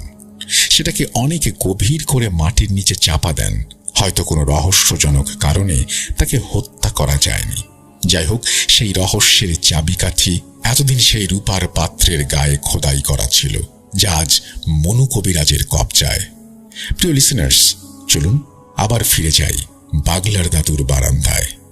হুক্কার গড়গড় শব্দটা বারান্দার নিস্তব্ধতায় এক অদ্ভুত ছন্দের সৃষ্টি করছিল। মুখবির জিনের কাছ থেকে পিশাচিনীর মুক্তির খবর এবং তার বর্তমান ভয়ঙ্কর রূপের কথা জানার পর বাগলার দাদু আর লালা দাদুর কপালে চিন্তার ভাঁজ আরো গভীর হলো। তারা জানেন এবারের লড়াইটা সাধারণ কোনো জাদুবিদ্যার লড়াই নয়, এটা হলো টিকে থাকার লড়াই। লালা দাদু হুক্কার নলটা সরিয়ে নিয়ে আগুনের দিকে তাকিয়ে বলেন, বাগলার, সেই 20 বছর আগের কথা মনে পড়ছে। গুরুজি যখন তাকে বন্দি করেছিলেন তখন তার যে গর্জন শুনেছিলাম তা আজও কানে বাজে। আর এখন সে 6টি যুবকের রক্ত পেয়ে আরো শক্তি সঞ্চয় করেছে। আমাদের সাধারণ জিনেরা তো ওর ওই মায়া জাল ছিঁড়তেই পারছে না। বাগলা দাদু দীর্ঘক্ষণ চুপ করে থাকলেন, তারপর চিন্তায় ডুবে থাকলেন কিছুক্ষণ। অবশেষে নীরবতা ভেঙে দাদু বললেন, লালা, বন্দি করার সময় শেষ। মুখবির ঠিকই বলেছে, ওকে আর কোনো পাত্রে আটকে রাখা যাবে না। ওকে এবার চিরতরে শেষ করে দিতে হবে। আর তার জন্য আমাদের হাতে একটাই অস্ত্র আছে, সেটা হলো ওই অগ্নিবাণ। অগ্নিবাণের নাম শুনে লাদাদু চমকে উঠলেন। তার হাত থেকে হুক্কার নলটা প্রায় খসে পড়ার উপক্রম হলো। তিনি ফিসফিস করে বললেন, অগ্নিবাণ? বাগলার, তুই জানিস এর ঝুঁকি কতটা? গুরুজি বলেছিলেন এই বিদ্যা প্রয়োগ করা মানে নিজের জীবনকে বাজি রাখা। একবার যদি অগ্নিবাণ নিয়ন্ত্রণের বাইরে চলে যায়, তবে পিশাচিনীর আগে সেই আমাদের মেরে ফেলবে। বাগলার দাদু লালা দাদুর কাঁধে হাত রাখলেন। তার চোখে তখন এক মরণজয়ী সংকল্পের আগুন। তিনি বললেন, ভয় পেলে চলবে না লালা। মনু কবিরাজ যাকে শিকল মুক্ত করেছে, সে শুধু আমাদের শত্রু নয়, সে পুরো গাম্বিয়ার এই উপকূলীয় অঞ্চলের অভিশাপ। যদি আমরা পিছু হটি, তবে অনেক মায়ের কোল খালি হবে। আমাদের তান্ত্রিক গুরুর সম্মানের খাতিরে হলেও এই ঝুঁকি আমাদের নিতেই হবে। লালা দাদু কিছুক্ষণ চুপ করে রইলেন। তার চোখের সামনে ভেসে উঠল সেই পিশাচিনীর বিভীষিকাময় রূপ আর সেই রূপার পাত্রের দৃশ্য। তিনি বুঝতে পারলেন বাগলার ঠিকই বলছে। পিঠ যখন দেয়ালে ঠেকে যায়, তখন সম্মুখ যুদ্ধ ছাড়া আর কোনো পথ থাকে না। যাই হোক, তারপর দাদুরা আরো অনেক আলোচনা করেন। এই অগ্নিবাণ করার একটা নির্দিষ্ট সময় হলো আসন্ন অমাবস্যার রাত। এখন শুধু সাবধানে থাকা আর সময়ের অপেক্ষা মাত্র। সেদিনের সেই আলোচনার পরে লালা দাদু তার বাড়ি ফিরে যান। আলোচনার সেই রাত থেকেই শুরু হলো পিশাচিনীর এক মনস্তাত্ত্বিক খেলা। দাদুরা জানতেন পিশাচিনী সরাসরি আক্রমণ করতে পারবে না যতক্ষণ না কেউ তাকে স্পর্শ করছে, কিন্তু সে জানত কিভাবে মানুষের মানসিক শক্তিকে চূর্ণ বিচূর্ণ করে দিতে হয়। অগ্নিবাণের পূর্বে দাদুদের সাথে অনেক কিছুই ঘটে যায়, যার ভেতরে 3টি উল্লেখযোগ্য ঘটনা আমি বর্ণনা করছি। ঘটনা 1, পরদিন দুপুরে তারা খেতে কাজ করছিলেন, বাগলার দাদু সহ। কাজের ফাঁকে একটু বিশ্রাম নিচ্ছিলেন। ঠিক এমন সময় এক নারকীয় হাসিতে তাদের হোঁশ ফেরে। বাগলা দাদু দেখলেন তার সামনেই দাঁড়িয়ে আছে সেই পিশাচিনী। তার দেহের অর্ধেক পোড়া, গায়ের চামড়া ঝুলছে আর চোখ দুটো দিয়ে চুইয়ে পড়ছে কালো তরল। সে দাদুর দিকে তাকিয়ে এক বিভৎস হাসি দিয়ে বলল, বাগলার, তোদের গুরু তোকে বাঁচাতে আসবে না। তোরা আমাকে 20 বছর অন্ধকারে বন্দি করে রেখেছিলি। অপেক্ষা কর, তোদের রক্ত দিয়ে আমি আমার 20 বছরের তৃষ্ণা মেটাবো। তারপর অট্ট হাসিতে ফেটে পড়ে আবার। দাদু মন্ত্র পড়া শুরু করলেন। এক পর্যায়ে মন্ত্রের সামনে টিকতে না পেরে সে অদৃশ্য হয়ে যায়। ঘটনা 2, সেদিন রাতের খাবার শেষ করে বাগলার দাদু যখন বিছানায় গেলেন, চারপাশটা ছিল অস্বাভাবিক নিস্তব্ধ। ঘরের বাইরে বাতাসের কোনো শব্দ নেই। দাদু তার দীর্ঘ অভিজ্ঞতায় জানতেন এই স্তব্ধতা ভালো লক্ষণ নয়। তবু শরীরের ক্লান্তিতে একসময় তার চোখ লেগে এলো। তবু ঘুমটা শান্তির হলো না। তিনি স্বপ্নে দেখলেন এক অন্তহীন কুয়াশাচ্ছন্ন প্রান্তরে একা দাঁড়িয়ে আছেন। সেই কুয়াশা চিরে হঠাৎ এক নারী অবয়ব তার সামনে ভেসে উঠল। সেটি ছিল সেই পিশাচিনী। সে এক বিভৎস পৈশাচিক হাসি দিয়ে দাদুর দিকে এগিয়ে এলো। তার কণ্ঠস্বর যেন কোনো এক গভীর কুয়ো থেকে উঠে আসছে। প্রতিটা শব্দে এক হাড় কাঁপানো অনুভূতি। সে গর্জে উঠে বলল, বাগলার, তুই কি ভেবেছিস মন্ত্র পড়ে ক্লান্ত শরীর নিয়ে আরামে ঘুমাবি? 20 বছর আগে তোর গুরু আর তোরা দুজন যে ভুল করেছিলি, এবার সেই মাসুল দিবি জীবন দিয়ে। তোদের ওই 7 স্তরের রক্ষা কবচ আমি চূর্ণ বিচূর্ণ করে দেব। অপেক্ষা কর, আগামী অমাবস্যায় আমি আর একটা যুবকের রক্ত পান করে আরো শক্তিশালী হয়ে যাব। সে কিছুক্ষণ থামল। তারপর তার বিভৎস মুখ থেকে হিম শীতল দীর্ঘশ্বাস বেরিয়ে এলো। তাচ্ছিল্যের স্বরে বলল, দেখব আমার হাত থেকে তোদের ওই 7 স্তরের রক্ষা কবচ তোদের কিভাবে রক্ষা করে। দাদু তীব্র চিৎকার করে বিছানায় উঠে বসলেন। তার জরাজীর্ণ শরীর ঘামে সম্পূর্ণ ভেজা। টেনে টেনে দীর্ঘশ্বাস নিতে নিতে তিনি একবার নিজের গলায় হাত বুলিয়ে নিশ্চিত হলেন যে 7 স্তরের রক্ষা কবচটি যথাস্থানে আছে এবং তিনি সুরক্ষিত। কিছুক্ষণ পর কিছুটা স্বাভাবিক হয়ে তিনি বিড়বিড় করে বললেন, না না, এই শয়তানকে এবার চিরতরে নরকেই পাঠাতে হবে। ও শুধু গ্রামের মানুষের রক্তই নয়, আমার রাতের ঘুমটাও কেড়ে নিয়েছে। ঘটনা 3। অমাবস্যার রাত ঘনিয়ে আসছে। সেই স্বপ্নের পরে আরেক দিন। সারাদিনের হাড় ভাঙা খাটুনির পরে বাগলার দাদু সেদিন একটু দেরি করেই নদীর ঘাটে গিয়েছিলেন গোসল করতে। সন্ধ্যা তখন সবে গড়িয়েছে। পূব আকাশে কালচে মেঘের আড়ালে আলো আঁধারির খেলা চলছে। নদীর ঘাটটা তখন একদম জনশূন্য। দাদু নদীতে নেমে একটা ডুব দিলেন। ঠান্ডা পানিতে মাথা ভেজাতেই যেন কিছুটা স্বস্তি পেলেন। কিন্তু দ্বিতীয় ডুব দিয়ে যখন ভেসে উঠলেন, তখনই তার অভিজ্ঞ স্নায়ু বিপদের সংকেত দিল। দাদু দেখলেন তার হাত থেকে মাত্র 3 হাত দূরে পানির উপর ভেসে আছে এক বিভৎস মাথা। ভেজা চুলগুলো কালচে সাপের মতো কিলবিল করছে। এটা সেই পিশাচিনী। তার মুখের অর্ধেকটা যেন পচে খসে পড়েছে, আর বাকি অর্ধেকটা মরা মানুষের মতো ফ্যাঁকাশে। তার চোখ দুটো আগুনের গোলার মতো দাউ দাউ করে জ্বলছে দাদুর দিকে তাকিয়ে। পিশাচিনী এবার আর কোনো কথা বলল না। সে পানির ওপর দিয়ে ভেসে দাদুর দিকে এগিয়ে আসতে লাগলো। দাদু কাল বিলম্ব না করে তড়িঘড়ি তীরের দিকে পিছিয়ে এলেন। পিশাচিনী এক বিকট অট্টহাসি দিল, যে শব্দে নদীর ওপারের জঙ্গল থেকে কয়েকটা রাত চোরা পাখি চিৎকার করে আকাশের ডানা মেলল। সে কর্কশ শব্দ। জল বা স্থল বাগলার তোদের নিস্তার নেই। তোর রক্তে আজ এই নদী লাল হবে। দাদু তীরে উঠে মন্ত্র পড়তে শুরু করলেন। তারপর আর এক মুহূর্ত সেখানে দাঁড়ালেন না, বাড়ির দিকে হাঁটা শুরু করলেন। পেছনে ফেলে এলেন সেই পৈশাচিক চিৎকার, যা বাতাস ছিঁড়ে দাদুর কানে হুল ফোটাচ্ছিল। তাছাড়া আরো অসংখ্য ছোটখাটো ঘটনা 2 দাদুর সঙ্গে প্রতিনিয়ত ঘটতে লাগলো, যার অনেক কিছু জানা সম্ভব হয়নি। এবার এই ঘটনার চূড়ান্ত অগ্নিবাণ পর্বটি বর্ণনা করছি। অমাবস্যার অন্ধকার রাত। গাম্বিয়ার সেই উপকূলীয় গ্রামের আকাশ জুড়ে নেমে এলো কালো অন্ধকার। বাতাস একদম স্থির, এমনকি গাছের পাতাও আজ নড়তে সাহস পাচ্ছে না। বাঁচা মরার এই চূড়ান্ত সাধনায় প্রয়োজনীয় সমস্ত উপাচার দাদুদের দিনের আলোতেই গুছিয়ে রেখেছিলেন তারা। বাগলা দাদুর উঠোনের ঠিক মাঝখানে আজ শোভা পাচ্ছে একটি প্রকাণ্ড লোহার ব্যারেল। ব্যারেলের পেটে যত্ন করে সাজানো শুকনো কাঠ আর কেরোসিন। বাগলার দাদু আগুনের শিখা ছুঁয়ে দিতেই হু হু করে জ্বলে উঠল লেলিহান শিখা। সেই আগুনের রক্তিম আলোয় যখন চারপাশ উদ্ভাসিত হলো, তখন দৃশ্যমান হলো 2 বন্ধুর ভয়ঙ্কর রূপ। বাগলা দাদু ও লালা দাদু আজ সাধারণ কোনো মানুষ নন। তারা আবির্ভূত হয়েছেন প্রচণ্ড রণমূর্তিতে। সাদা ও কালোর সংমিশ্রণে মুখে আঁকা হয়েছে বিচিত্র সব তান্ত্রিক নকশা, যা অন্ধকারের মাঝেও তাদের অবয়বকে অতি প্রাকৃত করে তুলেছে। গলায় দুলছে হাড়ের মালা, কোমরে পশুর চামড়া, যেন কোনো আদিম অরণ্য থেকে উঠে আসা প্রাচীন আফ্রিকান যোদ্ধা।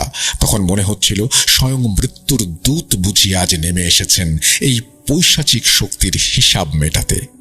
আগুন যখন চরচর করে বাড়ছে, বাগলার দাদু তখন হাতে তুলে নিলেন সেই নাম না জানা অদ্ভুত পাখিটি, যেটি এই সমস্যার সমাধানে বিশেষ উপকরণ। দাদুরা মন্ত্র পড়তে শুরু করলেন। কিছুক্ষণ মন্ত্র পড়ার পরে বাগলার দাদু ধারালো ছুরি দিয়ে পাখিটির গলা কেটে ফেললেন। টকবকে গরম রক্ত যখন ব্যারেলের জ্বলন্ত আগুনে গিয়ে পড়ল, সাথে সাথে আগুনের রং বদলে গিয়ে রক্তের মতো টকটকে হয়ে গেল। হঠাৎ সেই আগুনের শিখা যেন আকাশ ছুঁতে চাইল, আর সেই আগুনের কুণ্ডলীর ভেতর ধীরে ধীরে বেরিয়ে এলো এক বিশাল আগুনের মূর্তি। তিনি সেই অগ্নিজিন। তার চোখ দিয়ে আগুনের লাভা বের হচ্ছে। কেন আমাকে ডেকেছিস তোরা? তোদের কত বড় সাহস, সামান্য আগুনের শিখায় আমাকে বন্দি করতে চাস? অভিজ্ঞ লালা দাদু ও বাগলার দাদু স্থির হয়ে দাঁড়িয়ে রইলেন। বাগলা দাদুর দৃষ্টি আগুনের জ্বলন্ত চোখের দিকে স্থির। তিনি বললেন, হে আগুনের জিন, আমাদের সাহায্য দরকার। এক শয়তান পিশাচিনী গ্রামের শান্তি কেড়ে নিয়েছে। তাকে ধ্বংস করতে তোমার অগ্নিবাণ ছাড়া আর কোনো পথ নেই। আমাদের সাহায্য করো। তারপর সেই পিশাচিনী সম্পর্কে সবকিছু খুলে বললেন। অগ্নিজিন সব শুনলেন, কিন্তু সাহায্য করতে নারাজ। অগ্নিজিন রাগে ফেটে পড়ল। সাহায্য? আমি তোদের হুকুম পালন করার জন্য আসিনি। তোদের এই সাহস দেখে ইচ্ছে করছে এখনই তোদের পুড়িয়ে মারি। ঠিক তখনই বাগলার দাদু এক বুদ্ধির চাল চাললেন। তিনি বললেন, হয় আমাদের সাহায্য করো, ওই পিশাচিনীকে শেষ করো, না হলে আমার এই নিষ্পাপ পাখির প্রাণ ফিরিয়ে দাও। আমরা কবিরাজ, আমরা বৃথা উৎসর্গ করি না। হয় তুমি কাজ করো, নয় প্রাণ দাও। অগ্নিজিন এক মুহূর্ত থমকে গেল। কিছুক্ষণ চুপ থেকে এসে গম্ভীর হয়ে বলল, ঠিক আছে বাগলার, তোদের জেদ আর সাহসের কাছে আমি পরাজিত। আমি তোদের কাজ করে দিচ্ছি, কিন্তু মনে রাখিস এটাই শেষ। এরপর যদি ভুলেও আমাকে ডাকার সাহস করিস, তবে তোদের হাড় গোড়ো খুঁজে পাওয়া যাবে না। আমি তোদের জীবন্ত পুড়িয়ে মারব। কথাটা শেষ হতেই অগ্নিজিন অদৃশ্য হয়ে যায়। কিন্তু ব্যারেলের আগুন তখনও জ্বলছে। তার কিছুক্ষণ পর হঠাৎ আকাশ থেকে এক মরণ চিৎকার ভেসে আসে। দাদুরা দেখলেন অদৃশ্য এক হাত যেন ওই পিশাচিনীকে চুলের মুঠি ধরে শূন্যে টেনে নিয়ে আসছে। পিশাচিনী বাঁচার জন্য অনেক ছটফট করলো, কিন্তু সেই শক্তির হাত থেকে রেহাই পেল না। পর মুহূর্তেই অদৃশ্য সেই হাতটি পিশাচিনীকে ছুঁড়ে মারল ব্যারেলের ওই জ্বলন্ত আগুনের ভেতর। পিশাচিনী আগুনের মধ্যে পড়ে প্রচণ্ড যন্ত্রণায় চিৎকার করে উঠল, কিন্তু আগুনের শিখা জ্যান্ত সাপের মতো পিশাচিনীকে আষ্টে পৃষ্ঠে জড়িয়ে ধরল। দাদুরা নিজের চোখে দেখলেন সেই মায়াবী পিশাচিনীর শরীরটা পুড়ে কয়লা হয়ে যাচ্ছে। একসময় তার চিৎকার বন্ধ হয়ে গেল। চারপাশে নেমে এলো গভীর নিস্তব্ধতা। ঠিক তখনই অলৌকিক এক কাণ্ড ঘটল। কোনো জল বা বাতাস ছাড়াই ব্যারেলের সেই বিশাল আগুন এক নিমেষেই দপ করে নিভে গেল। উঠোনে তখন শুধু জমাট বাঁধা অন্ধকার আর পোড়া ছাইয়ের গন্ধ। বাগলার দাদু একটা লম্বা শ্বাস ফেলে লালা দাদুর দিকে তাকালেন। লালা দাদু কাঁপা কাঁপা হাতে একটা বিড়ি ধরিয়ে একটা টান দিলেন। তারপর বললেন, বাগলার, আজ জানটা হাতে নিয়ে ফিরে এলাম। অমাবস্যার সেই ভয়ঙ্কর রাত কাটিয়ে যখন সকালের আলো ফুটল, সেই আলোয় দাদুরা এক কালো অভিশাপ থেকে মুক্তি লাভ করলেন। এটাই ছিল ঘটনা। তবে এই ঘটনার শেষে আপনাদের একটি কথা জানানো বাকি রইল। তা হলো মনু কবিরাজের ওপর এই অভিশাপের খেলাটি পুরোপুরি শেষ হয়েছিল দাদুদের চরম প্রতিশোধের মাধ্যমে। সেই প্রতিশোধের প্রক্রিয়াটি ছিল অত্যন্ত ভারী, যা মনু কবিরাজের মৃত্যু দিয়েই ঘটেছিল। তবে এই প্রতিশোধের প্রক্রিয়া দাদুরা যেভাবে সম্পন্ন করেছিলেন সেটা হচ্ছে সর্পবান জাদু। উল্লেখ্য, সর্পবান প্রক্রিয়াটি সম্পর্কে আমি ইতোমধ্যে সর্পবান এপিসোডে বর্ণনা করেছিলাম, তাই এখানে আর নতুন করে লিখলাম না। অনাকাঙ্ক্ষিত বানান ভুল ও ত্রুটির জন্য ক্ষমা চেয়ে নিচ্ছি। আবারও ইনশাল্লাহ নতুন কোনো ঘটনা নিয়ে হাজির হব। ভূত.com দীর্ঘজীবী হোক। আপনাদের সকলের সুস্থতা কামনা করি। ভালো থাকবেন। আল্লাহ হাফেজ। এই বলেই মেহেদি তার ঘটনা শেষ করেছেন। আশা করছি এই ঘটনাটি আপনাদের ভালো লেগেছে। যদি ভালো লাগে অবশ্যই আমাদের জানাবেন। যদি ভালো না লাগে তাও আমাদের জানাবেন। যদি খুব বেশি ভালো লাগে তাহলে শেয়ার করবেন প্রিয়জনদের সাথে। আমাদের চ্যানেলের লিঙ্কটি শেয়ার করতে পারেন। এই স্টোরির লিঙ্কটিও শেয়ার করতে পারেন। আর যারা এখনো পর্যন্ত সাবস্ক্রাইব করেননি, অনুগ্রহ করে সাবস্ক্রাইব করে ফেলুন। বেল আইকনটি ক্লিক করুন। আমার বিশ্বাস আপনারা আর একটি নোটিফিকেশনও মিস করবেন না এবং সবকিছু জানতে পারবেন, শুনতে পারবেন সময় মতো। চলুন আমরা চলে যাই আমাদের পরবর্তী ঘটনায়।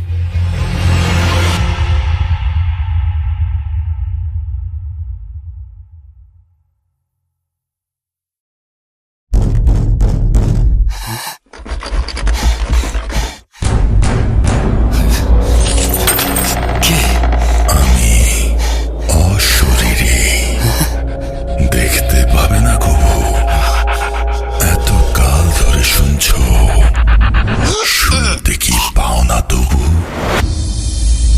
Voot.com, The Fear Returns with Russell.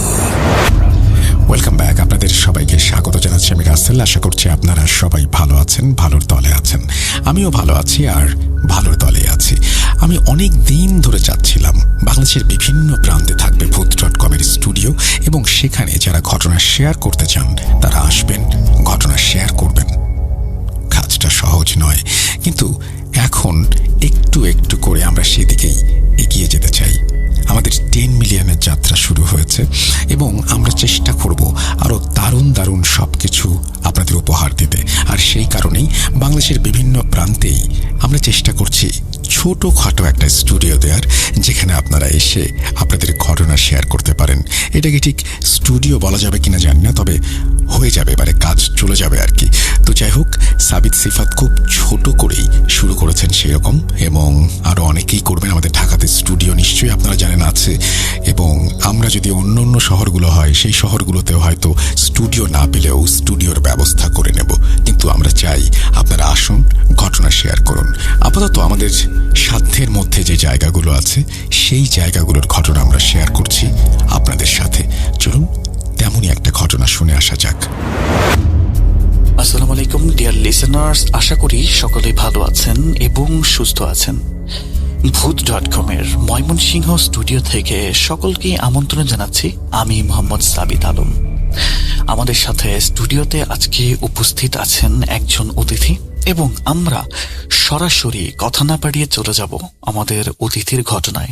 চলুন শুনে আসি আমাদের আজকের অতিথির ঘটনা।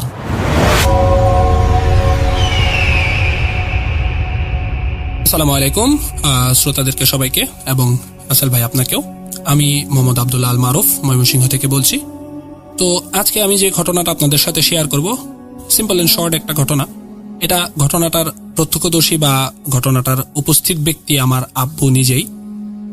আমার আব্বু একটু অসুস্থ। সবার কাছে যারা শুনছেন এই উদ্দেশ্যে এইভাবে আমি একটু সবার কাছে দোয়া চাই, আমার আব্বার জন্য দোয়া করবেন।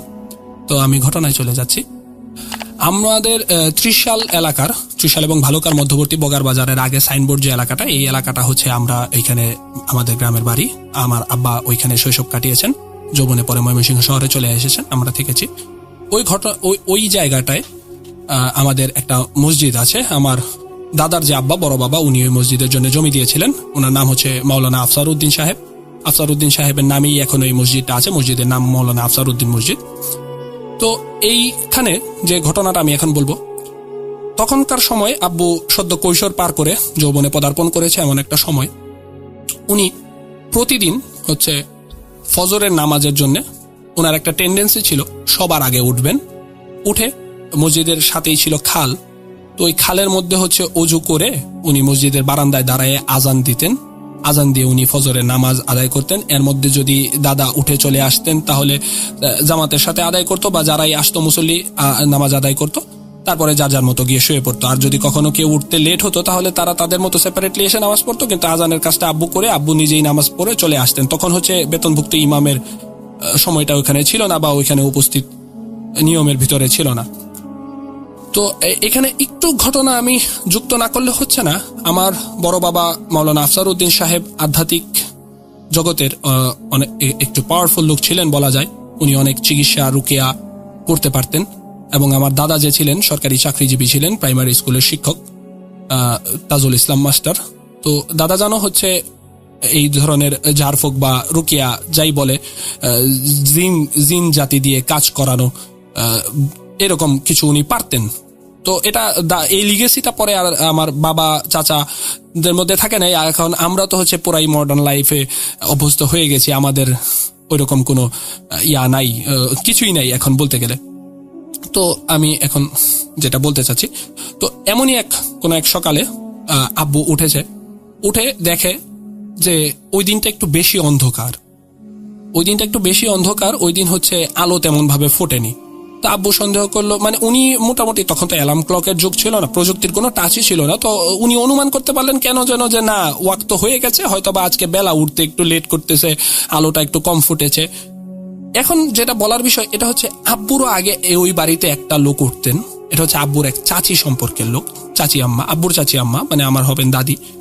তো উনি সবার আগে উঠতেন। ওই মহিলা ওই টোটাল বাড়ির ভিতরে সবার আগে ঘুম থেকে উঠতেন। উঠে উনি শুকনো পাতা টাতা যেগুলো পড়েছে সারা রাতে, এইগুলো আলাদা করে রাস্তা পরিষ্কার করে রাখতেন, যাতে ওই বাড়ির পুরুষরা নামাজ পড়তে যেতে পারে। আর পাশাপাশি হচ্ছে উনার জ্বালানির জন্য কিছু পাতা টাতা সংগ্রহ হয়ে গেল এই উদ্দেশ্যে। তো যথারীতি আব্বু প্রায়ই নামাজ পড়তে গেলে উনাকে দেখতেন উনি পাতা কোরাচ্ছেন। ওই দিনও দেখলেন অন্ধকার। তো ওই দিন উনি ভেবেছিলেন যে চাচি উঠবে না।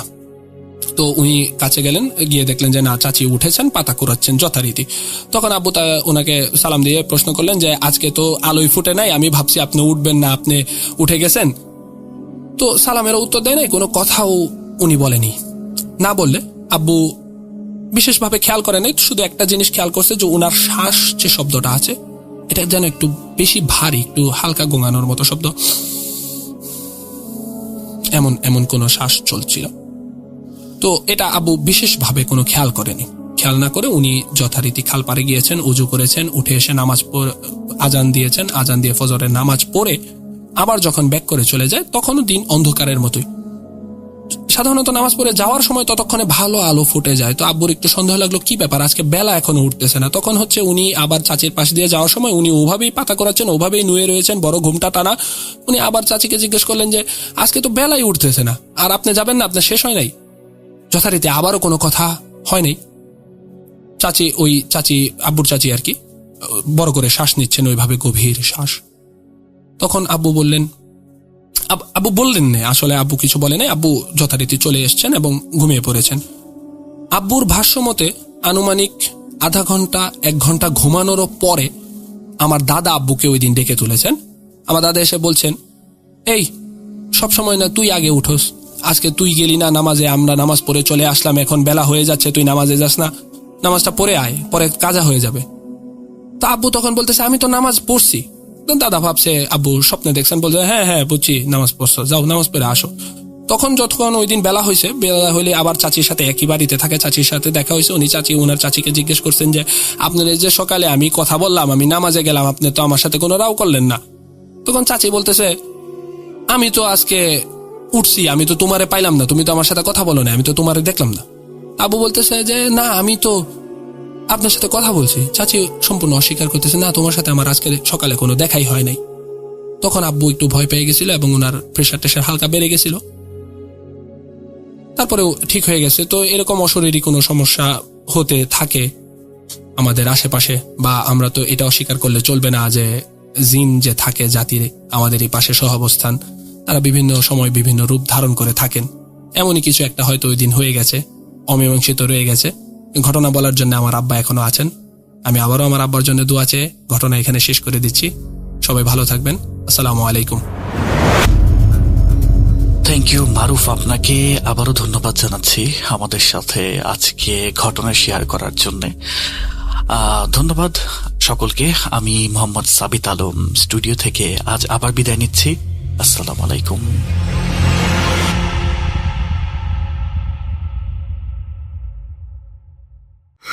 লুকোচুরি,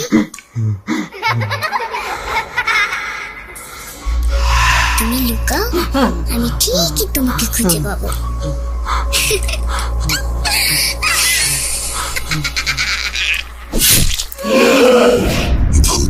Voot.com with Russell. Welcome back. আপনাদের সবাইকে স্বাগত জানাচ্ছি। আমি রাসেল। আশা করছি আপনারা সবাই ভালো আছেন এবং ভালোর দলে আছেন। আমিও ভালো আছি আর ভালোর দলে আছি। প্রতিটি বছর নিয়ে আসে নতুন সম্ভাবনা, আর সেই সম্ভাবনাকে সঙ্গী করেই আমরাও এগিয়ে যাই সামনে। আপনাদের সবার জন্য অনেক অনেক শুভকামনা। আমরা চলে যাব একটা অডিও ক্লিপে। অডিও ক্লিপটি কার সেটি তার মুখ থেকেই জানতে পারবেন। সুতরাং কথা না বাড়িয়ে সরাসরি চলে যাচ্ছি ঘটনায়।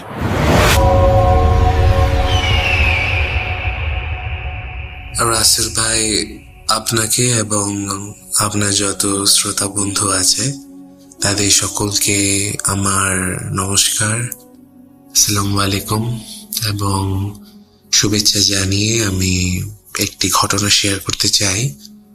জানি না আপনার পছন্দ হবে কিনা, কিন্তু আমি অনেক দিন যাবৎ এই ঘটনাটা মনের ভেতর রেখেছি। ভেবেছিলাম যে বলবো কি বলবো না, কারণ কিছু কিছু ব্যাপার আছে আসলে এটার সাথে যে জড়িয়ে আছে।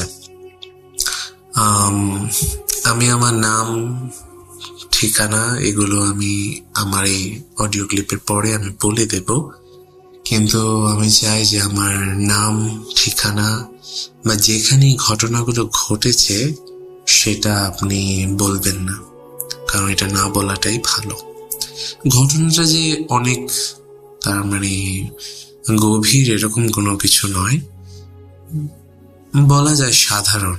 কিন্তু যখন আমার সাথে এটা ঘটেছিল তখন আমি ঠিক বুঝতেও পারিনি, আবার যাদের সাথে আমি ঘটনাটা শেয়ার করেছি তারা যেভাবে আমাকে ব্যাখ্যা দিয়েছেন আমি সেটাই শুধু বলতে চাই। আর অবশ্যই একটু মূল ভাবও আছে এটার মধ্যে। আর কথা না বলেই আমি ঘটনাটা শুরু করছি। রাসেল ভাই, আমি একজন ক্যাথলিক খ্রিস্টান ধর্মাবলম্বী এবং আমি যাজক বা পাদ্রি, ফাদার যেটাই বলেন, ওইটা হবার পথে। আমি ওই উদ্দেশ্যেই যাত্রা করেছি এবং এটা আমার 7ম বছর যে আমি এই ফাদার হওয়ার জন্য পড়াশোনা করছি। বর্তমানে আমি বাংলাদেশ থেকে দূরে আছি। এই ঘটনাটা আমি তার মানে বলতে চাই, এটা সকলের জন্য একটা শিক্ষা হতে পারে, বিশেষভাবে যারা যুবক যুবতী আছে তাদের জন্য। যখন এই ঘটনাটা আমার সাথে ঘটে তখন আমি সদ্য মাত্র 18তে পাড়া দিয়েছি আর কি। তো এটা এমন একটা সময় যে আমি তখন মাত্র আশ্রম বা হোস্টেল, যেখানে ফাদার যারা হতে চায় ইয়াং বয়সে যেখানে যেতে হয়, আমি সেখানে গেলাম। জায়গাটার নাম বলবো না, অনেকে বুঝে ফেলবে। সেখানে যাবার পরে কিছুদিন ওখানে থাকার পরে কোনোভাবে একটু জানতে পারলাম যে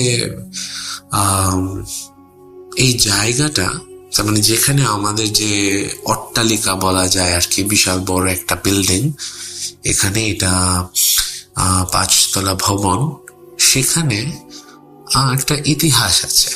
ইতিহাসটা ছিল যে এই স্বাধীনতার পূর্বে যখন আমেরিকান কানাডিয়ান ফাদাররা ফ্রান্স থেকে বা বিভিন্ন জায়গা থেকে ওনারা যখন আসলেন এবং ওনারা যখন বাণী প্রচার করতে লাগলেন, তখন তাদের জায়গা জমিন ছিল না। তো তারা ওই তার মানে ঘরগুলো অলরেডি করা আছে, এরকম অবস্থাতে ওই ঘরগুলো আর কি কিনে নিতেন। এরকমই একটি ঘর ছিল যেখানে আমাদের এখন ঘর, তার মানে ওই বিল্ডিংটা। যদিও এই বিল্ডিংটা ভূমিকম্পে ভেঙে যায়, তারপরে এটাকে পুনর্নির্মাণ করা হয় ভালো করে, আরো বড় করে। এখন সেই পুরাতন বিল্ডিংটা নেই, কিন্তু সেই স্থাপত্যটা অন্যভাবে করা হয়েছে আর কি ওই জায়গাটাতে। এখন ঘটনাটা হচ্ছে যে আমি আর আমার একজন বন্ধু ছিলেন, তা আমরা কোনোভাবে এই একটা সোর্স থেকে খবরটা শুনতে পারি যে ওই জায়গাটা কোনো একজন হিন্দু জমিদার ধরনের লোকের ছিল, তার মানে তার অনেক টাকা সম্পত্তি ছিল। তিনি ওই যখন সমস্যাগুলো হয় মুক্তিযুদ্ধের সময়, তখন তারা ভারতে চলে যায় এবং এই জায়গাটা নাকি বিক্রি করে। এখন এটাও আমি পুরোপুরি ব্যাপারটা জানি না, কিন্তু আমরা শুনেছি যে জায়গাটা তারা বিক্রি করে ওই আমেরিকান ফাদারদের কাছে। আর আমেরিকান ফাদারদের বিক্রি করার পরে তারা সেটাকে তাদের নিজস্ব বাসভবন বানিয়ে দেয়। তো এই ভবনটাতেই এখন তো আমেরিকান ফাদাররা খুব কম, বাংলাদেশের ফাদাররাই বেশি। তা আমিও সেখানেই বেড়ে উঠছিলাম আর কি। এবং সেখানে আমার সাথে একটা ঘটনা ঘটে। আমি আমার বন্ধুর কাছে এই ব্যাপারটা সহভাগিতা করি যে দেখ আমি এরকম শুনলাম। পরে ও বললো, ও আবার একটু ঠাট্টার ভাবেই নিল। ও চিরকাল মনে করে যে ও নাকি এগুলো ডিটেক্ট করতে পারে। তো আমাকে বললো হ্যাঁ আমারও মনে হয়েছে। পরে আমি বললাম যে তাহলে তো একটু সেফ থাকতে হয়, আরো বেশি বেশি প্রার্থনা করতে হবে, কারণ যেহেতু আমরা প্রার্থনার জায়গায়, আমাদেরকে এনকারেজ করায় প্রার্থনা করার জন্য। তো এখানে হয় কি, আমরা দুজন এই ব্যাপারটা নিয়ে কথা বলছিলাম। তখন আমাদের তো একটা নিজস্ব একটা নিয়ম কানুন আছে ওখানে। ওই নিয়ম অনুসারে সকলে তখন টিভি দেখছিল। এরকম প্রায় 9:30টার দিকে সকলে টিভি দেখছিল। তো আমরা দুজন কি কারণে জানি ওই সেই দিন ওই তারপরে কোন একটা অ্যাসাইনমেন্ট ছিল না কি, এখন মনে পড়ছে না, আমরা স্টাডি হলে গিয়েছি, আমাদের রীতিমতো দূরত্ব, ওই স্টাডি হলে ডেস্ক গুলো দূরে দূরে, তো প্রায় 2টো ডেস্ক পরে ওর ডেস্ক, তারপরে আমি। এখন আমি ওখান থেকে বলছি, এই ঘটনাটা তো একটু গা ঝমঝম লাগছে, আমার বেশি একটা ভালো লাগছে না, এরকম শুনলাম, এখন আমার ছাদে যেতেও ভয় করে। পরে ও বলল যে আমার এখনো ভয় শুরু হয়নি, কিন্তু এখন এই ব্যাপারটা সত্য কিনা এটাও তো বোঝা কষ্টকর। তখন আমি বললাম যে না, আমি তো শুনেছি জমিদারের মেয়ে নাকি এখানে আত্মহত্যা করেছিল, এরপরেই নাকি জমিদার বিক্রি করেছিল, এরকম যদি কিছু হয় তার তো সমস্যা। আমি জানি না আপনি বিশ্বাস করবেন কিনা, তখন শীতের দিন ছিল, জানালা দরজা রীতিমতো বন্ধ করা, দরজাগুলো ভিজিয়ে রাখা হয়, কোনো ফ্যান নেই, দেওয়ালে পেরেক ভালো করে আটানো আছে, এবং সেখানে আমরা যেটাকে তার মানে শ্রদ্ধা ভক্তির সাথে দেখি, একটা ক্রুশ, যেখানে ওই যিশু তার মানে ঝুলে আছে, ওরকম একটা ব্যাপার। 2টো ক্রুশ, এটা তার মানে কাঠের খোদাই করা 2টো ক্রুশ, এটা 2 দিকে আছে একটি দেওয়ালে। আপনি বিশ্বাস করবেন না, আমরা ওই দিকেই চেয়ে আছি, আর সাথে সাথে ওই 2টো ক্রুশ ঠাস করে ভেঙে পড়ে গেল একই সাথে।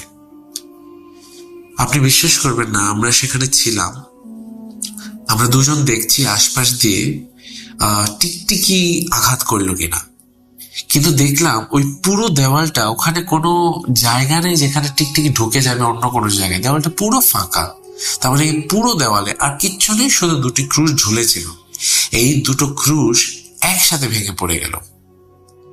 এখন এইটা দেখে আমরা দুজন একজনের দিকে দেখে আমরা দুজন 2 দিকে দৌড় দেওয়া শুরু করলাম। দৌড় দেওয়া শুরু করার পরে আমরা দুজন আমাদের যেখানে আমাদের প্রার্থনার জায়গা, আমরা সেটাকে চ্যাপেল বলি, আর বাংলায় বলা হয় গির্জিকা, আমরা সেখানে ঢুকলাম। এবং সেখানে গিয়ে আমরা তো তার মানে ভয় পেয়েছি। তো আপনাদের যেমন আয়াতুল কুরসি আছে, আমরা আমাদের যে প্রার্থনা আছে ওই hour father who art in heaven, ওগুলো আমরা বলা শুরু করলাম। এইটার পরে অনেক কিছু চেঞ্জ হয়ে যায় আর কি, তার মানে ভয়ের ব্যাপারটা আরো বেশি কাজ করতে লাগলো। তো এটা ছিল প্রথম ঘটনা, যেটা 2 জন আমরা প্রত্যক্ষদর্শী একই সাথে দেখেছি। এরপরে যে ঘটনাটা ঘটেছে সেটা সম্পূর্ণ আমার সাথে ঘটেছে। ঘটনাটা বলার আগে অবশ্যই বলতে চাই, যাদের বিশ্বাস করার তারা করবে, কিন্তু আমি জানি আমি সেদিন কি অনুভব করেছি। অনুভব বলছি কারণ সবকিছু অনুভূতি ছিল, কিছু দেখিনি। এরকমই একটি দিন, কিন্তু সেই দিন এটা ছিল 10টার সময়। আমাদের 3টে ডরমিটরি আছে। এখন যারা ডরমিটরি বোঝেন না, বড় জায়গাতে যখন অনেকজন থাকে তখন ডরমিটরি বা ডর্ম বলা হয় এটাকে, অনেকগুলো বেড একসাথে থাকে। আমাদের ওই রুমে ছিল আমাদের 10টা বেড।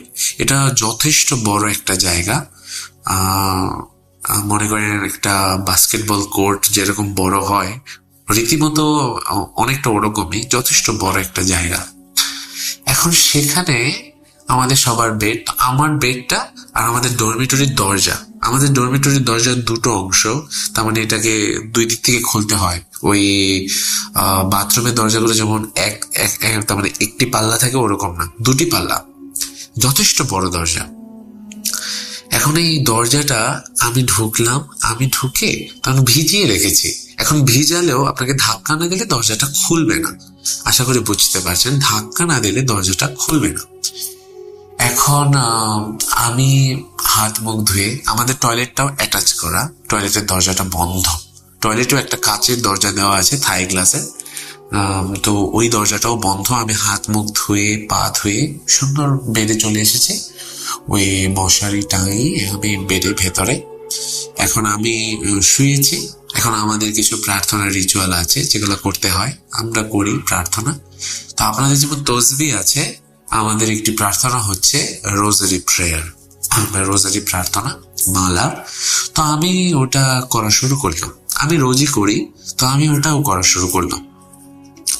আপনি বিশ্বাস করবেন নাকি আমি জানি না, রোজারিটা করার 15 মিনিটের মধ্যে আমি অনুভব করতে লাগলাম যে আমি কাঁপছি। তো আমি ভাবলাম যে অনেক সময় এরকম হয়, হয়তো ঘুম চোখে চলে এসেছে, এই কারণে আমি হয়তো একটি ঝাঁকুনি দিয়েছি। কিন্তু না, এরকম কিন্তু নয়। আমার পুরো বেডটা যে আছে এটা তার মানে প্রচন্ড ভাবে কাঁপছে, এত ভাবে কাঁপছে। বেডের মধ্যে 4টি পিলার আছে, আমাদের বেডটা আয়রনের, আর ওখানে ওই যেহেতু এটা লোহার আর কি বেডটা, ওটাকে চারদিকে 4টা রড দেওয়া ওই মশারিটা টাঙানোর জন্য। এখন আমি একটু বরাবর একটু রিলিজিয়াস টাইপের মানুষ। প্রথম ঘটনার পরে ভয় পেয়ে 4টা তসবি আমাদের যাজক বা ফাদার দ্বারা আশীর্বাদ করে আমি রেখে দিয়েছি ওখানে। 4টা তসবি আমার চারদিকে, just for my belief, like it will save me, something like that, like I will be protected all over the night. এখন হলোটা কি, আমি শুয়ে আছি আর প্রার্থনাটা করছি। অনেকে বলবে যে হয়তো তুমি ঘুমে ঘুমে এটা অনুভব করেছ। এখন আমি যখন অনুভব করছি এরকম, তো আমি উঠে বসেছি, রীতিমতো আমি উঠে বসেছি এবং আমি প্রার্থনা বন্ধ করে দিয়েছি। মুখ থেকে শব্দ বেরোচ্ছে, আমি ভয় পাচ্ছি।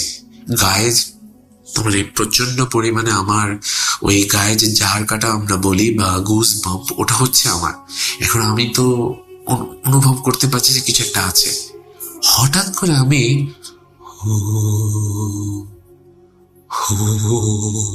বা গুঙানি, আমি জানি না, ভালো করে করতে পারলাম না, কিন্তু একটা গুঙানি গুঙানি শব্দ পাচ্ছি। এখন যখনই গুঙানি গুঙানি শব্দ পাচ্ছি, আমি এদিক ওদিক দেখছি।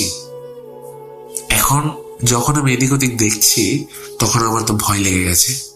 এখন আমি লক্ষ্য করলাম যে আমি প্রার্থনা করা ছেড়ে দিয়েছি। তো আমি জোরে তার মানে আমার যে তসবিটা আছে, তসবির মধ্যে যে প্রার্থনা থাকে, আমি জোরে জোরে করতে লাগলাম, হে আমাদের স্বর্গস্থ পিতাও, এই দিয়ে শুরু করলাম। তার মানে আমাদের বাংলাদেশের আমার ফাদার প্রেয়ারটা আমি জোরে জোরে করতে লাগলাম। আর ওই আরেকটা প্রেয়ারের ছবিটা আমি জোরে জোরে করতে লাগলাম। আপনি বিশ্বাস করবেন না, আমার বেড আরো ঝাঁকা শুরু হলো। এখন আমি উঠে বসেছি, রীতিমতো আমি একটা আসন করে বসে আছি এবং আমার বেডটা হচ্ছে, এবং বেডটা এত কাঁপছে। আমার ওই বেডের চারদিকে যে পিলার গুলো আছে রডের, ওইটার পিলারের আংটার মধ্যে যে রোজারি গুলো লাগানো আছে, এটা পড়ে গেল, রীতিমতো এগুলো পড়ে গেল, এত ঝাঁকি হচ্ছে। আর এটা পড়ার পরে আমি বুঝতে পারছি আশপাশ দিয়ে এরকম হালকা হালকা বাতাস যাচ্ছে, হালকা হালকা বাতাস হচ্ছে, আর হুহুটা এখনো চলছে। এখন বেডটা এরকম ভাবে কাঁপা শুরু হলো। আমি উঠার জন্য আমি চেষ্টা করলাম, আমার বেড এত কাঁপছে, মশারির খুঁটগুলো খুলে গেছে, আমি যে গুজিয়ে গুজিয়ে রেখেছিলাম এগুলো খুলে গেছে, এতটা ঝেঁকেছে। এবং আমি প্রার্থনা করছি, এদিক ওদিক দেখছি, আমি এমন ভাবে কাঁপছি, আমি জানি না কি হলো। আমার হাত থেকে আমার যেটা পার্সোনাল যে একটা তসবিহ আছে বা রোজারি মালাটা আছে, এটা হাত থেকে পড়ে গেল। এবং এটা হাত থেকে পড়ে যাওয়ার পরে আমার তো ভয় আরো বেশি হওয়া শুরু হয়ে গেল। আমার হাত থেকে যখন আমার রোজারি মালাটা পড়ে গেল, এইবার আমি বুঝলাম যে কিছু তো একটা আছে। হাত থেকে পড়ে গেল, আমি প্রচন্ড ভয় পাচ্ছি। তারপর আমি সাহস করে আমি প্রথমে কি করলাম, আমাদের দরজার কাছেই আমাদের ওই সুইচ বোর্ড গুলো থাকে, আমি সোজা গিয়ে প্রথমে লাইট জ্বালালাম, রুমের যতগুলো লাইট আছে সব জ্বালালাম। বেড এতক্ষণে এটা চুপ হয়ে গেছে, আমি যে বেড থেকে নেমেছি চুপ হয়ে গেছে। আমি লাইট জ্বালালাম এবং যে মেইন দরজাটা আছে, শুধুমাত্র একটা এক্সিট ডোর আছে, এই exit door also I just closed it. After closing it, এখন কি হলো, এটাকে বন্ধ করার পরে আমি ওই আমরা বলি হোলি ওয়াটার বা পবিত্র জল, যেটা একজন ফাদার আশীর্বাদ করেন, ওটা আমার কাছে ছিল। আমি সেইটা নিয়ে জোরে জোরে প্রার্থনা করতে করতে সমস্ত ঘরে আমি ছিটিয়ে দিলাম। বাথরুমে গেলাম, বাথরুমে আমি প্রত্যেকটা টয়লেট আমি ভালো করে দেখে রেখেছি কোনো কেউ ছিল কিনা, কারণ আমরা অনেক দুষ্ট, ওই বয়সে সবাই দুষ্ট থাকি। আর আমি অনেক জনকে ভয় দেখাতাম, ভাবলাম যে কেউ হয়তো আমাকে ভয় দেখাচ্ছে। আমি প্রত্যেকটা বেডের নিচে আমি সবকিছু আমি চেক করেছি, কিন্তু সেখানে কেউ ছিল না রাসেল ভাই, কেউ ছিল না। এখন এই ঘটনা কিভাবে হলো আমি কিচ্ছু জানি না, তার মানে কেন হলো আমার সাথে। আমি দরজাটা লাগিয়ে দিয়েছিলাম, তো কেউ বেরোতে পারেনি ওই টাইমে। এটা আমি একদম ভালো করে লক্ষ্য করে দেখেছি। এখন আপনারা হয়তো বা অনেক সময় এক্সরসিস্ট সম্পর্কে জানেন। তো আমাদের ঢাকায় আমাদের খ্রিস্টান ফাদারদের মধ্যে একজনকে এক্সরসিস্ট বানানো হয়, বা 1-2 জনকে যারা অনেক বেশি প্রার্থনাশীল থাকে তাদের এরকম দেখে তাদেরকে এক্সরসিস্ট বানানো হয়। আর আমার একজন খুবই পরিচিত একজন ব্যক্তি, কাছের মানুষ, যদিও তিনি গত হয়েছেন, তিনি মারা গেছেন, প্রভু তাকে স্বর্গে স্থান দিক, আমি তাকে এই ব্যাপারটা জানাই।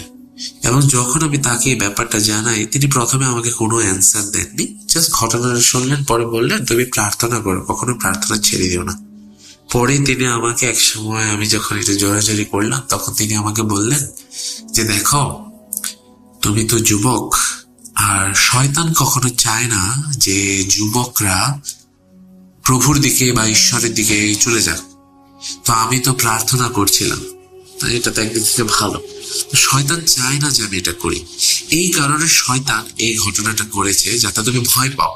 তুমি একটা জিনিস লক্ষ্য করো, তুমি যখন ভয় পাচ্ছিলে তখন তুমি প্রার্থনা করে ছেড়ে দিয়েছিলে। এইটাই শয়তান চেয়েছিল, তাই তুমি প্রার্থনা করবে এবং কখনো ভয় পাবে না। পরে আমাদের কিছু আশীর্বাদ বা দোয়া বা যাই বলেন, তিনি আমাকে ওগুলো আশীর্বাদ করেন এবং আমি বর্তমানে ভালো আছি। আমার সাথে আর এরকম কোনো কিছু ঘটেনি, যদিও আরেকটি ঘটনা আমার সাথে ঘটেছিল। যদি এই ঘটনাটা যদি সিলেক্টেড হয়, আপনি যদি আমাকে বলেন, আমি ওই ঘটনাটাও শেয়ার করব। একটি মেসেজ, ইয়াং ছেলেরা মেয়েরা অনেকে আছো, ভূতের গল্প শুনছো অনেক, এগুলো অনেকটা সত্যিকারের ব্যাপার। এগুলো আলো যখন আছে অন্ধকারও থাকে। আমি একজন ফাদার হব, তো এই ফাদার হওয়ার এসে তোমাদের বড় ভাই হিসেবে বা গাইড হিসেবে আমি শুধুমাত্র বলতে চাই, তোমাদের জীবনে প্রার্থনাকে জায়গা দিও। যদি জীবনে প্রার্থনা থাকে, তোমাদের নামাজ, তোমাদের দোয়া যাই করো, যদি এগুলো থাকে, তোমরা কখনো কোনো সমস্যায় পড়বে না। ঠিক আছে? আমি আমার ওই ঘটনা থেকে বুঝেছি যে কি হতে পারে এবং শয়তান, দিয়াবল যাই বলেন, এগুলো কিভাবে আপনাকে প্রভোক করবে, তার মানে ঈশ্বরের পথ থেকে চলে আসার জন্য। সকলে ভালো থাকুন। এই নিয়ে আমার ঘটনা আমি শেষ করছি। রাসেল ভাই, আপনাকে অনেক ধন্যবাদ। আপনি ভালো থাকবেন।